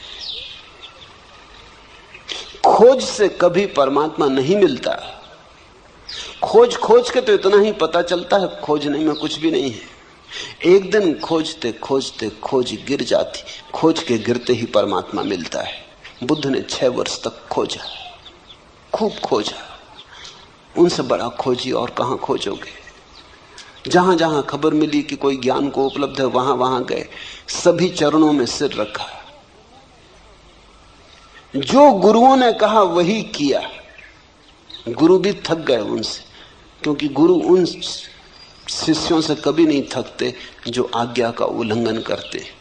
उनसे कभी नहीं थकते, क्योंकि उनके पास सदा कहने को कि तुम आज्ञा मान ही नहीं रहे, इसलिए कुछ नहीं घट रहा है, हम क्या करें। गुरु को बड़ी सुविधा है अगर तुम गुरु की न मानो। वह सदा कह सकता है कि तुमने माना ही नहीं, मानते तो घट जाता। मगर बुद्ध के साथ गुरु मुश्किल में पड़ गए। जो गुरुओं ने कहा बुद्ध ने वही किया। उन्होंने 1 शेर कहा तो बुद्ध ने 1.25 शेर किया। गुरुओं ने आखिर उनसे हाथ जोड़ लिया कि तू भाई कहीं और जा। जो हम बता सकते थे बता दिया। बुद्ध ने कहा इससे तो कुछ घट नहीं रहा है। उन्होंने कहा इससे ज्यादा हमें भी नहीं घटा है, तेरे से क्या छिपाना। तू कहीं और जा। इतने प्रामाणिक व्यक्ति के सामने गुरु भी धोखा न दे पाए। सब तरफ खोज के बुद्ध ने आखिर पाया कि नहीं, खोजने से मिलता ही नहीं। संसार तो व्यर्थ था ही, अध्यात्म भी व्यर्थ हुआ। भोग तो व्यर्थ हो ही चुका था, जिस दिन महल छोड़ा उस दिन व्यर्थ हो चुका था, इसीलिए छोड़ा। योग भी व्यर्थ हुआ। न भोग में कुछ है, न योग में कुछ है। अब क्या करें? अब तो करने को ही कुछ ना बचा। अब तो कर्ता होने के लिए कोई सुविधा न रही। इस सूत्र को ठीक से समझना। न भोग बचा, न योग बचा, न संसार बचा, न स्वर्ग बचा। तो अब कर्ता होने के लिए जगह ही न बची। कुछ करने को बचे तो कर्ता बच सकता है, कुछ करने को न बचा। उसी रात घटना घटी। उस सांझ बोधि वृक्ष के नीचे वे बैठे तो करने को कुछ भी न था। बड़ी हैरानी में पड़े। संसार छोड़ दिया था तो योग पकड़ लिया था, भोग छोड़ दिया था तो अध्यात्म पकड़ लिया था। कुछ तो करने को था तो मन उलझा था। अब मन को कोई जगह न बची। मन का पक्षी तड़फड़ाने लगा, कोई जगह नहीं। मन के लिए जगह चाहिए, अहंकार के लिए कर्ता का रस चाहिए, कर्तव्य चाहिए। कुछ करने को हो तो अहंकार बचे। कुछ था ही नहीं करने को। जरा थोड़ा सोचो। एक गहन उदासीनता, जिसको अष्टावक्र वैराग्य कहते, वो उदय हुआ। योगी विरागी नहीं है, क्योंकि योगी नए भोग खोज रहा है। योगी आध्यात्मिक भोग खोज रहा है, विरागी नहीं है। अभी भोग की आकांक्षा है। संसार में नहीं मिला तो परमात्मा में खोज रहा है, लेकिन खोज जारी है। यहां नहीं मिला तो वहां खोज रहा है, बाहर नहीं मिला तो भीतर खोज रहा है, लेकिन खोज जारी है। भोगी विरागी नहीं है, योगी भी विरागी नहीं है। हाँ, उनकी खोज राग की अलग अलग है। एक बाहर की तरफ जाता, एक भीतर की तरफ जाता, लेकिन जाते दोनों। उस रात बुद्ध को जाने को कुछ ना बचा, ना बाहर ना भीतर। उस रात की तुम जरा कल्पना करो। उस रात को जरा जगाओ और सोचो कि कैसी वो रात रही होगी। उस दिन पहली दफा विश्राम उपलब्ध हुआ, जिसको अष्टावक्र कहते हैं, जो चित्त में विश्राम को उपलब्ध हो जाए तो सत्य उपलब्ध हो जाता। उस दिन विश्राम उपलब्ध हुआ। जब तक कुछ करने को शेष है तब तक श्रम जारी रहता है। जब तक कुछ करने को शेष है तनाव जारी रहता। अब तनाव करके भी क्या करना? शरीर भी ढीला छूट गया, मन भी ढीला छूट गया। वो उस वृक्ष के नीचे पड़ गए और सो गए। सुबह जब उनकी आंख खुली तो ऐसी खुली जैसी सबकी खुलनी चाहिए। सुबह जब आंख खुली तो पहली दफा खुली। सदियों सदियों से बंद थी वो आंख खुली। सुबह जब आंख खुली तो भोर का आखिरी तारा डूबता था। उस भोर के आखिरी तारे को उन्होंने डूबते हुए देखा। इधर बाहर भोर का आखिरी तारा डूब गया, उधर भीतर भी मन की आखिरी रेखा विसर्जित हो गई। कुछ भी ना था, भीतर कोई भी ना बचा। सन्नाटा था, शून्य था, विराट शून्य था, आकाश था। कहते हैं बुद्ध 7 दिन वैसे ही बैठे रहे, मूर्तिवत, हिले नहीं, डुले नहीं। कहते हैं देवता घबरा गए। आकाश से देवता उतरे, ब्रह्मा उतरे, चरणों में पड़े और कहा आप कुछ बोलें। ऐसी घटना सदियों में घटती, बड़ी मुश्किल से घटती। आप कुछ कहें, हम आतुर हैं सुनने को कि क्या हुआ है। हिंदू बहुत नाराज हैं इस बात से कि बौद्ध कथाओं में ब्रह्मा को उतार के और बुद्ध के चरणों में गिरा दिया। लेकिन कथा बिल्कुल ठीक है, क्योंकि देवता भला स्वर्ग में हो, आकांक्षा के बाहर थोड़ी। आज एक घटना घटी है कि एक व्यक्ति आकांक्षा के बाहर चला गया, तो बुद्ध के ऊपर कोई भी नहीं। बुद्धत्व आखिरी बात है। देवता भी नीचे हैं, अभी उनकी भी स्वर्ग की भोग की आकांक्षा है। इसलिए तो कथाएं हैं कि इंद्र का आसन डोलने लगता जब भी लगता है कोई प्रतियोगी आ रहा, कोई ऋषि मुनि तपश्चर्या में गहरा उतर रहा, इंद्र घबराता, आसन कपने लगता। ये तो आसन इंद्र का क्या हुआ, दिल्ली का हुआ। इंद्र का कहो कि इंदिरा का कहो, एक ही बात, इसमें कुछ बहुत फर्क ना हुआ।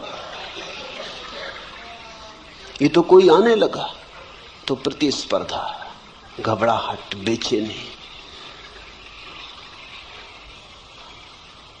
बुद्ध ना कुछ करके उपलब्ध हुए। जो बुद्ध के जीवन में घटा वही अष्टावक्र के जीवन में घटा होगा। कोई कथा हमारे पास नहीं, किसी ने लिखी नहीं, लेकिन निश्चित घटा होगा। क्योंकि अष्टावक्र जो कह रहे हैं वो इतना ही कह रहे हैं कि तुम दौड़ चुके खूब, अब रुको। दौड़ के नहीं मिलता परमात्मा, रुक के मिलता है। खोज चुके खूब, अब खोज छोड़ो। खोज के नहीं मिलता सत्य, क्योंकि सत्य खोजी में छिपा है, खोजने वाले में छिपा है। कहां भागते फिरते हो? कस्तूरी कुंडल बसे। लेकिन जब कस्तूरी का नाफा फूटता है तो मृग पागल हो जाता है। कस्तूरी मृग पागल हो जाता, भागता है, इधर भागता उधर भागता, खोजता है कहां से आती ये गंध, कौन खींचे ले आता है इस सुवास को, कहां से आती। क्योंकि उसने जब भी गंध आती देखी तो कहीं बाहर से आती देखी। कभी फूल की गंध थी, कभी कोई और गंध थी, लेकिन सदा बाहर से आती थी। आज जब गंध भीतर से आ रही तब भी वो सोचता है बाहर से ही आती होगी, भागता है। और कस्तूरी उसकी ही कुंडल में बसी है। कस्तूरी कुंडल बसे, परमात्मा तुम्हारे भीतर बसा है। तुम जब तक बाहर खोजते रहोगे योग में, भोग में, व्यर्थ। साधारण योगी भोग के बाहर ले जाता है, अष्टावक्र योग और भोग दोनों के बाहर ले जाते हैं। योगातीत, भोगातीत। इसलिए तुम पाओगे सांसारिक का अहंकार होता है। तुमने योगी का अहंकार देखा या नहीं? सांसारिक का क्रोध होता है, तुमने दुर्वासाओं का क्रोध देखा या नहीं? सांसारिक आदमी दंभ से अकड़ के चलता है, पताकाएं लेके चलता है। तुमने योगियों की पताकाएं, हाथी घोड़े देखे या नहीं? साधारण आदमी घोषणा करता है इतना धन है मेरे पास, इतना पद है मेरे पास। तुमने योगियों को देखा घोषणा करते कि नहीं कि इतनी सिद्धि है, इतनी रिद्धि है? लेकिन ये सारी बातें वही की वही हैं, कोई फर्क नहीं हुआ। जब तक योग योगातीत ना हो जाए, जब तक व्यक्ति मैं करता हूं इस भाव से समग्रतया मुक्त ना हो जाए, तब तक कुछ भी नहीं हुआ। तब तक तुमने सिर्फ रंग बदले, तब तक तुम गिरगिट हो, जैसा देखा वैसा रंग बदल लिया, लेकिन तुम नहीं बदले, रंग ही बदला। सदा से खोजियों का यह अवलोकन रहा है कि परमात्मा उपलब्धि अत्यंत दुस्साध्य घटना है। ये बात एक अर्थ में सच है। अगर तुम बहुत दौड़ के आना चाहते हो तो कोई क्या करे। अगर तुम अपने कान को उल्टे तरफ से पकड़ना चाहते हो, मजे से पकड़ो। निश्चित तुम जब उल्टी तरफ से कान को पकड़ोगे तो तुमको लगेगा कान को पकड़ना बहुत दुस्साध्य घटना है। ये तुम्हारे कारण, ये कान के कारण नहीं। अब अगर तुम सिर के बल खड़े होकर चलने की कोशिश करो और 10-5 कदम चलना भी बहुत कठिन हो जाए और तुम कहो कि चलना बहुत दुस्साध्य घटना है, तो तुम गलत भी नहीं कह रहे, तुम ठीक ही कह रहे। लेकिन सिर के बल तुम खड़े हो, जो पैर के बल चल रहे हैं उनके लिए चलने में कोई दुस्साध्य घटना नहीं। अब तुम उपवास करो, आग में तपाओ, धूनी रमाओ, नाहक शरीर को कष्ट दो, सताओ, 1000 तरह के पागलपन करो और फिर तुम कहो कि परमात्मा को पाना बड़ी दुस्साध्य घटना है, तो ठीक ही कह रहे हो। जहां तुम सहज पहुंच सकते थे वहां तुम असहज होकर पहुंच रहे हो तो दुस्साध्य मालूम होता है। तुम्हारे पहुंचने में भूल हो रही। लेकिन असाध्य को आदमी क्यों चुनता है, ये भी समझ लेना चाहिए। सिर के बल चलने का मजा क्या है जबकि तुम्हारे पास पैर है? सिर के बल चलने का एक मजा है, और वो मजा ये है, मजा है अहंकार का मजा। मुल्ला नसरुद्दीन एक झील में मछलियां मार रहा था। घड़ी दो घड़ी में देखता रहा, उसकी मछलियां पकड़ में कुछ आती नहीं, झील में मछलियां हैं भी नहीं ऐसा मालूम होता। मैंने उससे पूछा, नसरुद्दीन इस झील में मछलियां मालूम नहीं होती, तुम कब तक बैठे रहोगे? वो पास की दूसरी झील है, वहां क्यों नहीं मछलियां मारते? यहां कोई दूसरा मछुआ दिखाई भी नहीं पड़ता, वहीं सब मछुए। नसरुद्दीन ने कहा, वहां मारने से सारी क्या? अरे वहां इतनी मछलियां हैं कि मछलियों को तैरने के लिए जगह भी नहीं, वहां मारी तो क्या मारी, यहां मछली मारो तो कोई बात। असाध्य में भी आकर्षण है, जितना असाध्य काम हो उतना अहंकार मजबूत होता है। यहां मछली मारो तो कुछ है, जो सभी कर रहे हैं वही तुमने किया तो क्या सार है? सभी पैर के बल चल रहे हैं, तुम भी चले तो क्या मजा? सिर के बल चलो। मेरे देखे परमात्मा से कोई संबंध नहीं है कठिनाइयों का। कठिनाइयों का संबंध अहंकार से। अहंकार कठिन को करने में मजा लेता, क्योंकि सरल तो सभी करते, उसमें क्या सार है?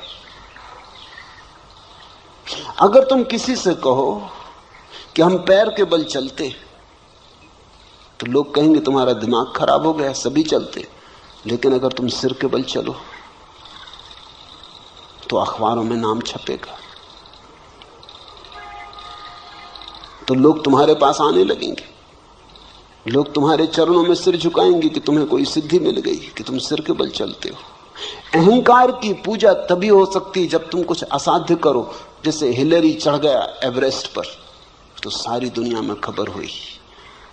अब तुम जाओ और पूना की छोटी मोटी पहाड़ी पे चढ़ के खड़े हो जाओ और झंडा लगाने लगो, और तुम कहो कोई अखबार वाला भी नहीं आ रहा, कोई फोटोग्राफर भी नहीं आ रहा, मामला क्या है? आखिर ये भेदभाव क्यों हो रहा है? हिलेरी के साथ इतना शोरगुल मचाया, इतिहास में नाम अमर रहेगा सदा के लिए, और हमारा कुछ भी नहीं हो रहा। हम भी वही कर रहे हैं, उसने भी झंडे ही गाड़ा हुआ। लेकिन एवरेस्ट पर चढ़ना कठिन है। 50-60 साल से लोग चढ़ने की कोशिश कर रहे थे, तब एक आदमी चढ़ पाया। इसलिए धीरे धीरे वहां रास्ता बन जाएगा, बस जाने लगेगी, कभी ना कभी जाएगी। कोई सदा इतनी देर तक एवरेस्ट अपने को बचा नहीं सकता आदमी से। जब एक आदमी पहुंच गया तो सिलसिला शुरू हो गया। अभी कुछ देर पहले औरतें भी पहुंच गई, जब औरतें भी पहुंच गई तब और पहुंचने को क्या बाकी रहा? अब सब धीरे धीरे पहुंच रहे हैं। थोड़े दिन में वहां होटलें और बसें और सब पहुंच जाएंगी। फिर जाके तुम झंडा गाड़ना, जब बस वगैरह सब चलने लगे वहां, तुम कहोगे ये वही जगह है जहां हिलेरी ने झंडा गाड़ा। बड़ा भेदभाव हो रहा है, बड़ा पक्षपात हो रहा है। कठिन में अहंकार को मजा है। आदमी कई चीजों को कठिन कर लेता ताकि अहंकार को भरने में रस आ सके। हम बहुत सी चीजों को कठिन कर लेते हैं, जितनी कठिन कर लेते हैं उतना ही रस आने लगता है। कठिनाई परमात्मा को पाने में नहीं है, कठिनाई अहंकार का रस है। तो तुम जो कहते हो सदा से खोजियों का ये अवलोकन रहा है कि परमात्मा उपलब्धि अत्यंत दुसाध्य घटना है, ये ठीक है। वो जो खोजी है अहंकारी है। और परमात्मा को खोजियों ने कब पाया? जब खोज छूट गई तब पाया। खोज छूटने पर ही मिलता है परमात्मा। जब तुम कहीं भी नहीं जा रहे, सिर्फ बैठे हो विश्राम में, परम विराम में, यात्रा शून्य जहां हो जाती। साधारणतः लोग सोचते हैं कि परमात्मा को पालेंगे तो फिर यात्रा नहीं होगी। बात बिल्कुल उल्टी है। यात्रा अगर तुम अभी छोड़ दो तो अभी परमात्मा मिल जाए। लोग सोचते हैं मंजिल मिल जाएगी तो फिर हम विश्राम करेंगे। हालत उल्टी है, तुम विश्राम करो तो मंजिल मिल जाए।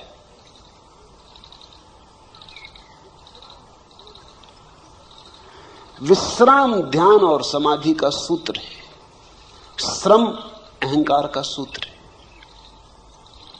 इसलिए तुम पाओगे कि जितना जिस धर्म के भीतर श्रम की व्यवस्था है साधु के लिए, उतना ही अहंकारी साधु होगा। जैनियों का साधु जितना अहंकारी, उतना हिंदुओं का नहीं। क्योंकि जैन साधु कहेगा हिंदू साधु इसमें रखे क्या, कोई भी हो जाए। जैन साधु कठिन मामला है। एक बार भोजन, अनेक अनेक उपवास, सब तरह की कठिनाइयां। फिर जैनों में भी दिगंबर और श्वेतांबरों के साधु हैं। दिगंबर साधु कहते हैं श्वेतांबरों में क्या रखा, कपड़े पहने बैठे।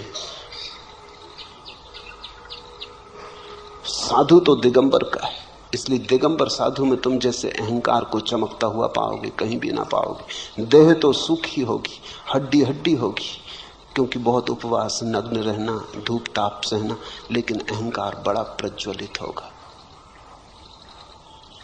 अकड़ उसकी वैसी जैसी हिलेरी की। हिंदुस्तान में मुश्किल से 20 दिगंबर मुनि है, श्वेतांबर मुनि तो 5-7 हजार। हिंदुओं के तो सन्यासी 50 लाख। और अगर मेरी चले तो सारी दुनिया को सन्यासी कर दूं। इसलिए मेरे सन्यासी होने में तो अहंकार हो ही नहीं सकता, क्योंकि कोई मैं कह ही नहीं रहा हूं कि तुम ऐसा करो वैसा करो। एक बहुत ही सरल मामला है, तुम गेरुए कपड़े पहन लो, सन्यासी हो गए। सन्यास सरल हो तो अहंकार को मजा कहां। मेरे पास लोग आते हैं, वो कहते हैं कि सन्यास आप देते हैं तो इसके लिए कोई विशेष आयोजन करना चाहिए। विशेष आयोजन सन्यास के लिए? वो ठीक कहते हैं, क्योंकि ऐसा होता है। अगर जैन दीक्षा होती तो देखा कैसा बैंड बाजे, घोड़ा इत्यादि बजता है और सब मजा आता है और लगता है कोई बड़ी घटना घट रही, कोई सिंहासन पर चढ़ाया जा रहा। सन्यास भी सिंहासन जैसा हो गया और लोग जय जयकार करते हैं कि कोई बड़ी घटना घटी। और मैं सन्यास ऐसा चुपचाप दे देता हूं, किसी को पता नहीं चलता। पोस्ट से भी दे देता हूं, मुझे भी पता नहीं चलता कौन सज्जन है, उनको भी पता नहीं चलता। ठीक, मेरे देखे सन्यास सरल होना चाहिए। मेरे देखे परमात्मा विश्राम में मिलता है, अहंकार में नहीं। कृत्य नहीं है, खोज नहीं है, परमात्मा मिला ही हुआ। तुम जरा हल्के हो जाओ, तुम जरा शांत हो जाओ, तुम जरा रुको, अचानक तुम पाओगे वो सदा से था।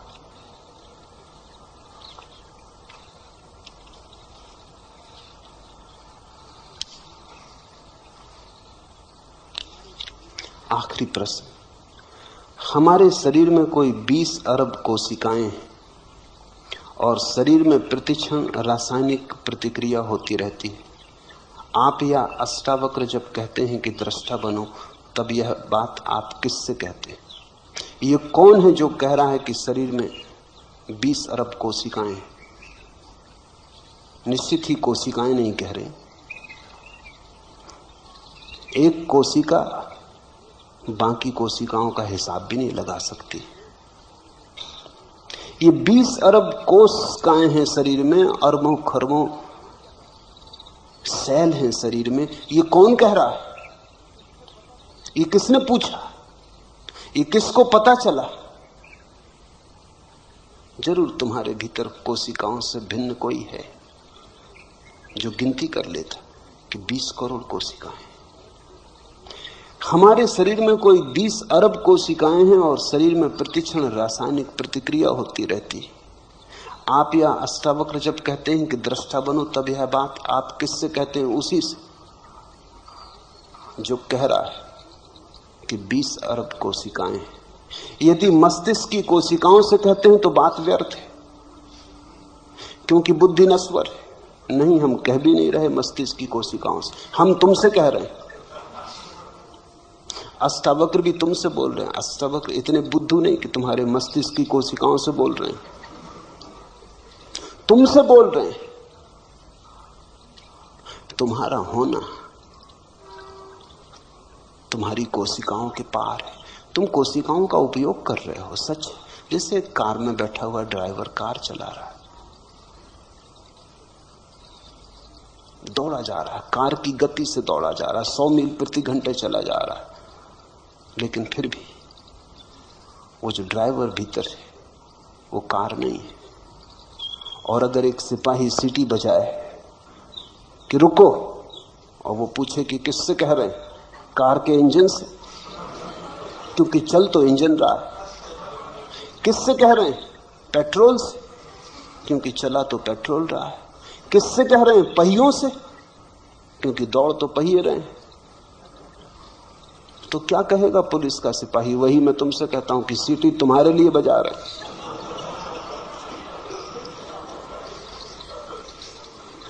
यदि आप आत्मा को जगा रहे हैं तो भी बात व्यर्थ है, क्योंकि आत्मा तो जागी ही हुई है। उसको जगाना और पहचानो कहना तो बेवकूफी, बिल्कुल ठीक बात है। आत्मा तो जागी हुई रही, उसको जगाने का कोई उपाय नहीं, और हम उसको जगा भी नहीं रहे। मामला कुछ ऐसा है कि तुम बने हुए पड़े हो, जागे हुए पड़े और आंखें बंद किए।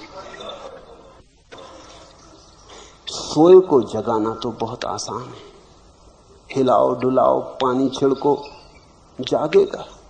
जागा हुआ अगर कोई आदमी पड़ा हो आंखें बंद करके ढोंग करता हो सोने का, इसको कैसे जगाओ? छिड़को पानी, कोई फर्क नहीं पड़ता।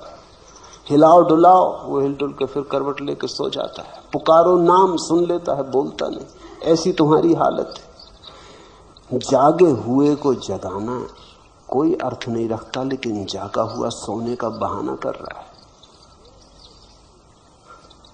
इसलिए जगाने की जरूरत है। सोए हुए को जगा नहीं रहे, क्योंकि आत्मा सो नहीं सकती। जो सोया है वो शरीर है, जो शरीर है उसे जगाया नहीं जा सकता, और जो आत्मा जागी हुई है उसे जगाने का कोई अर्थ नहीं। बिल्कुल ठीक कहते हो, बड़े ज्ञान की बात कह रहे हो, मगर उधार होगी, क्योंकि खुद की समस्या आई होती तो पूछते ही नहीं। अष्टावक्र या मैं उसको जगा रहे हैं जो जागा हुआ है और भूल गया कि हम जागे हुए, जो जागा हुआ है और सोने के बहाने में पड़ गया है, सोने का खेल खेल रहा है। इसलिए तो कठिनाई है जगाने में, बड़ी कठिनाई है।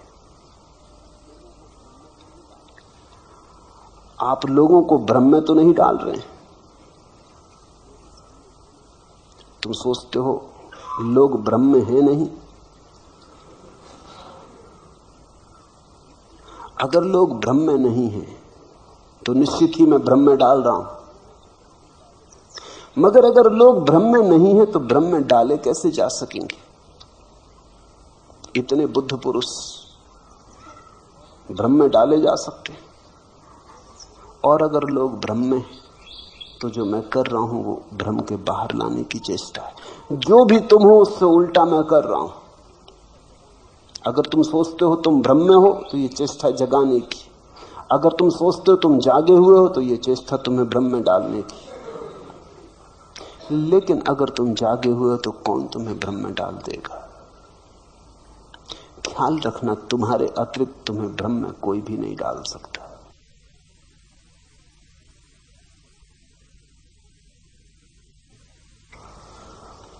और तुम्हारे अतिरिक्त तुम्हें कोई जगा भी नहीं सकता। जगाने की चेष्टा कोई कर सकता है, लेकिन जब तक तुम सहयोग ना करोगे तुम जागोगे नहीं, क्योंकि ये नींद थोड़ी है कि कोई तोड़ दे। तुम बने हुए पड़े हो, तुम्हारा सहयोग जरूरी है।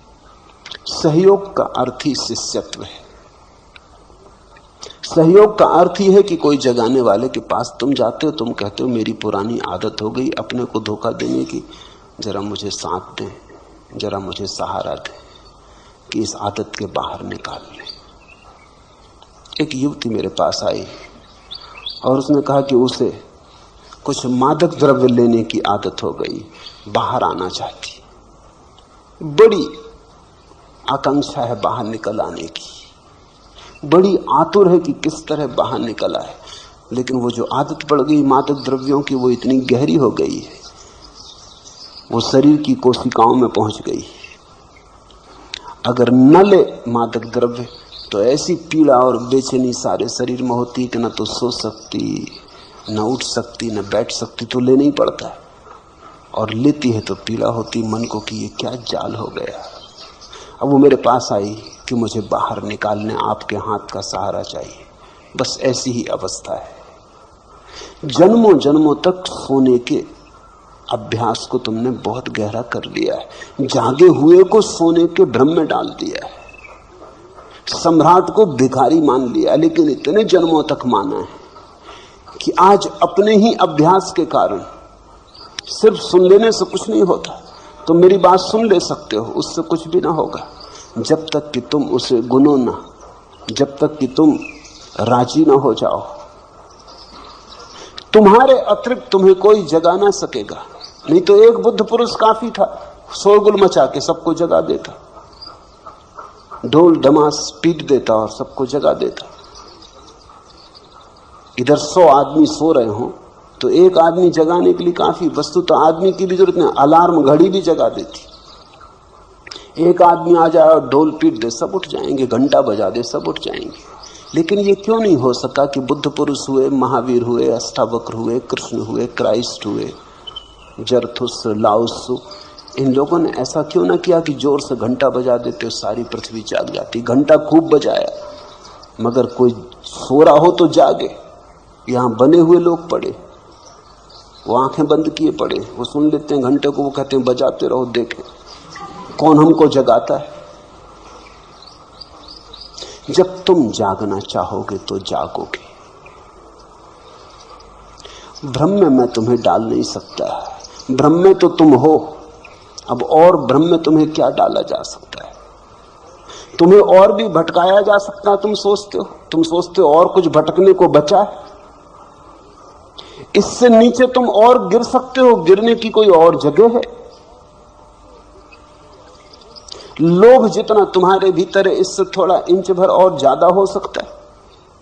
क्रोध तुम्हारे भीतर है, इससे थोड़ा और ज्यादा हो सकता है, एक रत्ती मासा। वासना ने जैसा तुम्हें घेरा है, और वासना बढ़ सकती। तुम आखिरी जगह खड़े हो। जो प्रथम होना चाहिए वो आखिर खड़ा है, जो सम्राट होना चाहिए वो भिखमंगा होकर खड़ा है। इससे पीछे तुम अब जा भी नहीं सकते, इसके पार गिरने का उपाय भी नहीं। तुम्हें भ्रम में डालने की कोई सुविधा नहीं है। कोई डालना भी चाहे तो डाल नहीं सकता। हाँ, कोई इतना ही कर सकता है, ज्यादा से ज्यादा तुम्हारे भ्रम बदल दे। एक भ्रम से तुम उब जाओ तो दूसरा भ्रम दे दे। यही साधु सन्यासी करते रहते। संसार का भ्रम उखड़ने लगा, ऊब पैदा होने लगी, खूब जी ली, अब कुछ सार नहीं, देख लिया तो अध्यात्म का भ्रम पैदा करते। कहे कि चलो अब स्वर्ग का मजा लो, अब थोड़ा पुण्य करो, त्याग तपस्या करो, स्वर्ग में अप्सराएं भोगो। यहाँ बहुत भोग ली, कुछ पाया नहीं। यहाँ चुल्लू चुल्लू शराब पीते रहे, वहां बहिश्त में फिरदौस में झरने बह रहे शराब के, डुबकियां लगाना। यहाँ क्या रखा है? स्वर्ग में स्वर्ण के महल हैं, हीरे जवाहरातों के वृक्ष हैं, वहां मजा लो। कल्प वृक्ष हैं, उनके नीचे बैठो। यहाँ तो रोना पीना, रोना धोना खूब कर लिया, लेकिन ये नया भ्रम है। मैं तुम्हें कोई नया भ्रम नहीं दे रहा, मैं तुमसे सिर्फ इतना कह रहा हूं, काफी भ्रम देख लिए, अब थोड़ा जागो। साक्षी भाव कैसे भ्रम हो सकता है, थोड़ा सोचो। सिर्फ साक्षी होने को कह रहा हूं, जो भी है उसे देखने को कह रहा हूं। कुछ करने को कहता तो भ्रम पैदा होता। तुमसे कहता है कि ये छोड़ के ये करो तो भ्रम पैदा होता। तुमसे सिर्फ इतना ही कह रहा हूं, जो भी कर रहे हो, जहां भी हो, भोगी हो, योगी हो, जो भी हो, हिंदू हो, मुसलमान हो, मस्जिद में, मंदिर में हो, जहां भी हो, जागो, जाग के देखो। जागने में कैसे भ्रम हो सकता है? जागे हुए आदमी को भ्रम की कोई संभावना नहीं रह जाती। नींद में सपने होते हैं, जागने में कैसे सपना हो सकता है? और यदि लोग सुख दुख में प्रतिक्रिया करना छोड़ दें तो वे पशु या पेड़ पौधे जैसे तो नहीं हो जाएंगे। पहली तो बात, तुमसे किसने कहा कि पशु और पेड़ पौधे तुमसे खराब हालत में? तुमने ही मान लिया। पेड़ पौधों से भी तो पूछो, पशुओं से भी तो पूछो, थोड़ा पशुओं की आंख में भी तो झांक के देखो। ये भी आदमी का अहंकार है कि वो सोचता है वो पशुओं से ऊपर। और पशुओं की इसमें कोई गवाही भी नहीं ली गई। ये भी बड़े मजे का बात है। एक तरफा निर्णय कर लिया है, अपने आप ही निर्णय कर लिया है। अगर पशुओं में भी इस तरह की किताबें लिखी जाती होंगी, शास्त्र रचे जाते होंगे, तो उनने भी लिखा होगा कि आदमी बहुत गया बीता जानवर। मैंने तो सुना है कि बंदर एक दूसरे से कहते हैं कि आदमी पतित बंदर।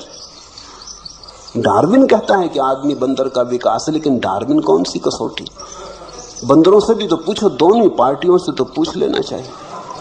बंदर कहते हैं आदमी पतित है, उनकी बात में समझ में आता। बंदर वृक्षों पे, तुम जमीन पे हो, पतित हो। बंदर ऊपर है, तुम नीचे हो। किसी बंदर से टक्कर लेकर तो देखो, तो शक्ति बढ़ी कि खोई? जरा एक वृक्ष से दूसरे वृक्ष पे छलांग लेकर तो देखो, हड्डी पसली टूट जाएंगी। तो कला आई कि गई, ये तुमसे किसने कह दिया? ये खुद ही मान लिया। ये बड़े मजे की बात है। आदमी की बीमारियों में एक बीमारी है कि आदमी मानता है कि वो सबसे ऊपर है। फिर पुरुषों से पूछो तो वो मानते हैं वो स्त्रियों से ऊपर। स्त्रियों से भी नहीं पूछे, स्त्रियों की इसमें कोई गवाही नहीं ली गई, इस पर कोई वोट नहीं हुआ कभी, क्योंकि पुरुषों ने शास्त्र लिखे, जो मन में था लिख लिया। और स्त्रियों को तो पढ़ने पे भी लोग रोक लगा रखी थी कि कहीं वो पढ़ भी लें तो बाधा डालेंगे, क्योंकि जो पंडित लिख रहा था उसकी पत्नी ही उसको कष्ट में डाल देती अगर पढ़ना आता हो तो पढ़ने पे बाधा लगा दी कि वेद पढ़ नहीं सकती स्त्रियां, ये नहीं कर सकती। हद कर दी पुरुषों ने। स्त्रियां मोक्ष भी नहीं जा सकती। मोक्ष जाने के पहले उनको पुरुष होना पड़ेगा, पुरुष पर्याय में आना पड़ेगा। फिर पुरुषों में भी पूछो, गोरा समझता है कि वो ऊंचा है काले से, काले से भी तो पूछो। मैंने सुना है कि अफ्रीका के एक जंगल में एक अंग्रेज शिकार के लिए गया और उसने अपने साथ एक निगरो को गाइड की तरह लिया। जंगल में दोनों भटक गए और देखा कि वही 100 आदमियों का भाले लिए हुए जंगलियों का एक दस्ता निगरो चला आ रहा है। वो अंग्रेज बहुत घबराया। उसने अपने गाइड से निगरो से कहा कि हम लोगों की जान खतरे में। उसने कहा हम लोगों की? मुझे छोड़ो, तुम अपनी सोचो।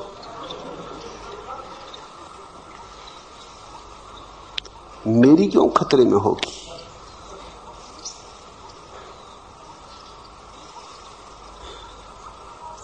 सफेद आदमी सोचता है वो श्रेष्ठ है, काला सोचता है वो श्रेष्ठ है। चीनियों से पूछो, चीनियों की किताबों में लिखा है कि अंग्रेज बंदर है, आदमी में भी गिनती नहीं करते वो उनकी। सारी दुनिया में ये रोग है। आदमी का ये रोग बड़ा गहरा है। वो बिना दूसरी पार्टी से पूछे निर्णय करता चला जाता। ये सब अहंकार के खेल है। अगर तुम थोड़े अहंकार को छोड़ के देखोगे तो तुम पाओगे परमात्मा के ही सब रूप है। जानवर भी, पशु पक्षी भी, पौधे भी, मनुष्य भी। परमात्मा ने कहीं चाहा है हरा हो जाना तो हरा है, कहीं चाहा है पक्षियों के गीत से प्रकट होना तो वैसा हो रहा है, कहीं चाहा है आदमी होना तो आदमी हो गया है। इनमें कोई तरतमता नहीं है, हायरार्की नहीं है, कोई ऊपर नीचे नहीं है। ये सब एक साथ परमात्मा की अनंत लहरें। छोटी लहर में भी वही, बड़ी लहर में भी वही, सफेद लहर में भी वही, काली लहर में भी वही, घास में भी वही, आकाश छूते हुए वृक्षों में भी वही। आध्यात्मिक दृष्टि तो ये कहती है कि इसी क्षण जो भी है वो परमात्मा है। फिर परमात्मा में कोई आगे पीछे कैसे हो सकता है?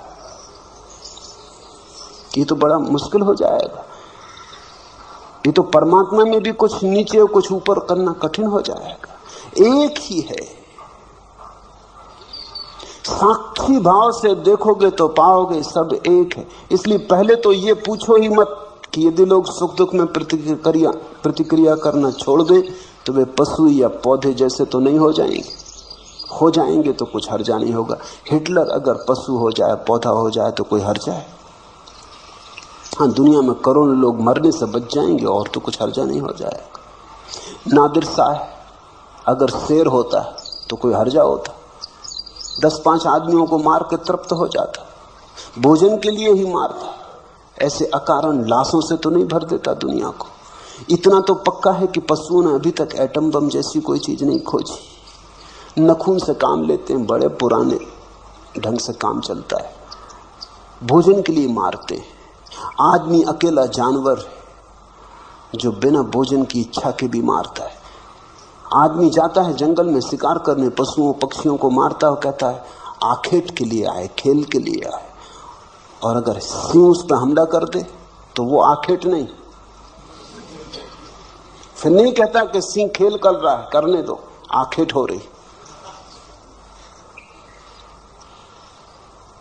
खेल के लिए मारते हो, कोई पशु नहीं मारता खेल के लिए। और एक और बड़े मजे की बात है कि कोई पशु अपने वर्ग में नहीं मारता। कोई सिंह किसी दूसरे सिंह को मारता नहीं, कोई बंदर किसी दूसरे बंदर की हत्या नहीं करता। सिर्फ आदमी अकेला जानवर है जो आदमियों को मारता है। चींटी चींटी को नहीं मारती, हाथी हाथी को नहीं मारता, कुत्ता कुत्ते को नहीं मारता। लड़ झगड़ लें, मारने वगैरह की बात नहीं करते, हत्या नहीं करते। आदमी अकेला जानवर है जो एक दूसरे की हत्या करता है। आदमी में ऐसा है क्या जिसके लिए तुम इतने परेशान हो रहे हो? खो भी जाएगा तो क्या खो जाएगा? पेड़ पौधे बहुत सुंदर हैं, पशु बड़े निर्दोष हैं।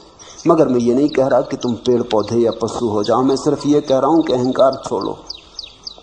और दूसरी बात, ये मैंने कहा भी नहीं कि सुख और दुख में प्रतिक्रिया करना छोड़ दें।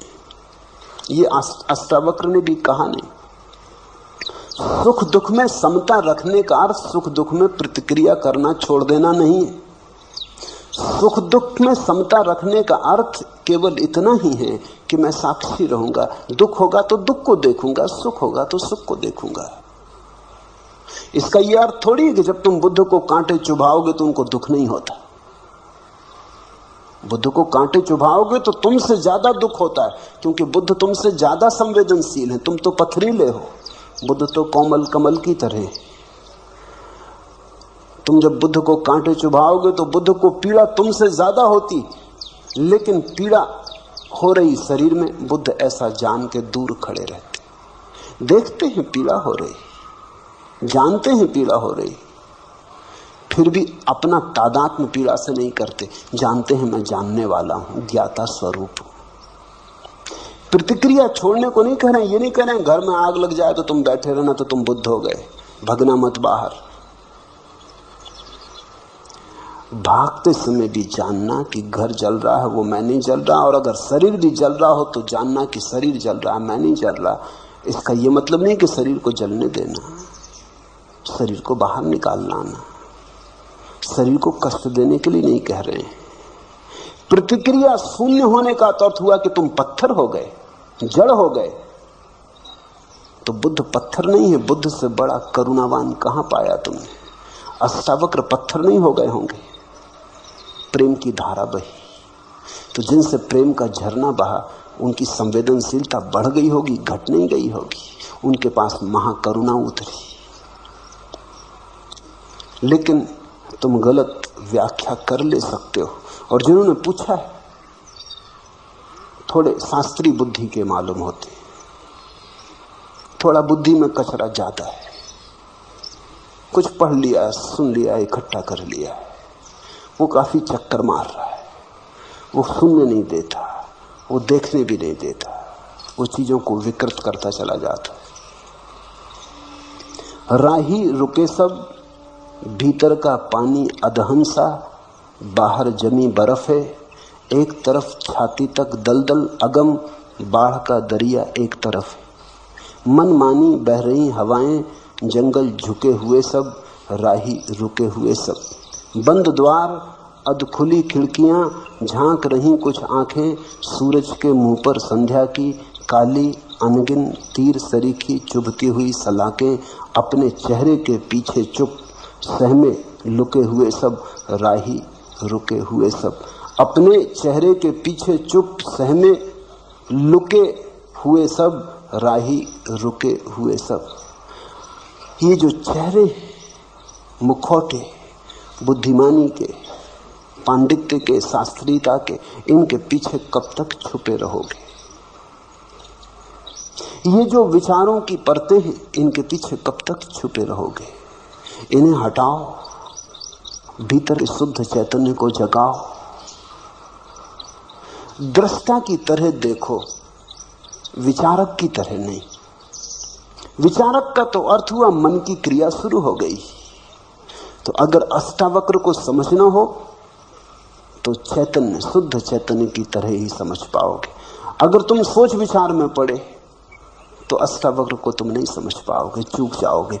अष्टावक्र कोई दार्शनिक नहीं और अष्टावक्र कोई विचारक नहीं है।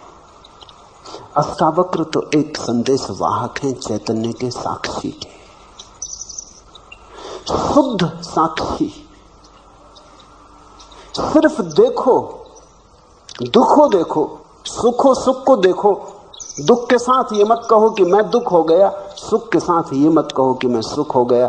दोनों को आने दो, जाने दो। रात आए तो रात देखो, दिन आए तो दिन देखो। रात में मत कहो कि मैं रात हो गया, दिन में मत कहो कि मैं दिन हो गया। रहो अलग थलग, पार, अतीत, ऊपर, दूर। एक ही बात के साथ तादाद में रहे कि मैं दृष्टा हूं, साक्षी हूं। हरिओम तत्सत। आज इतना।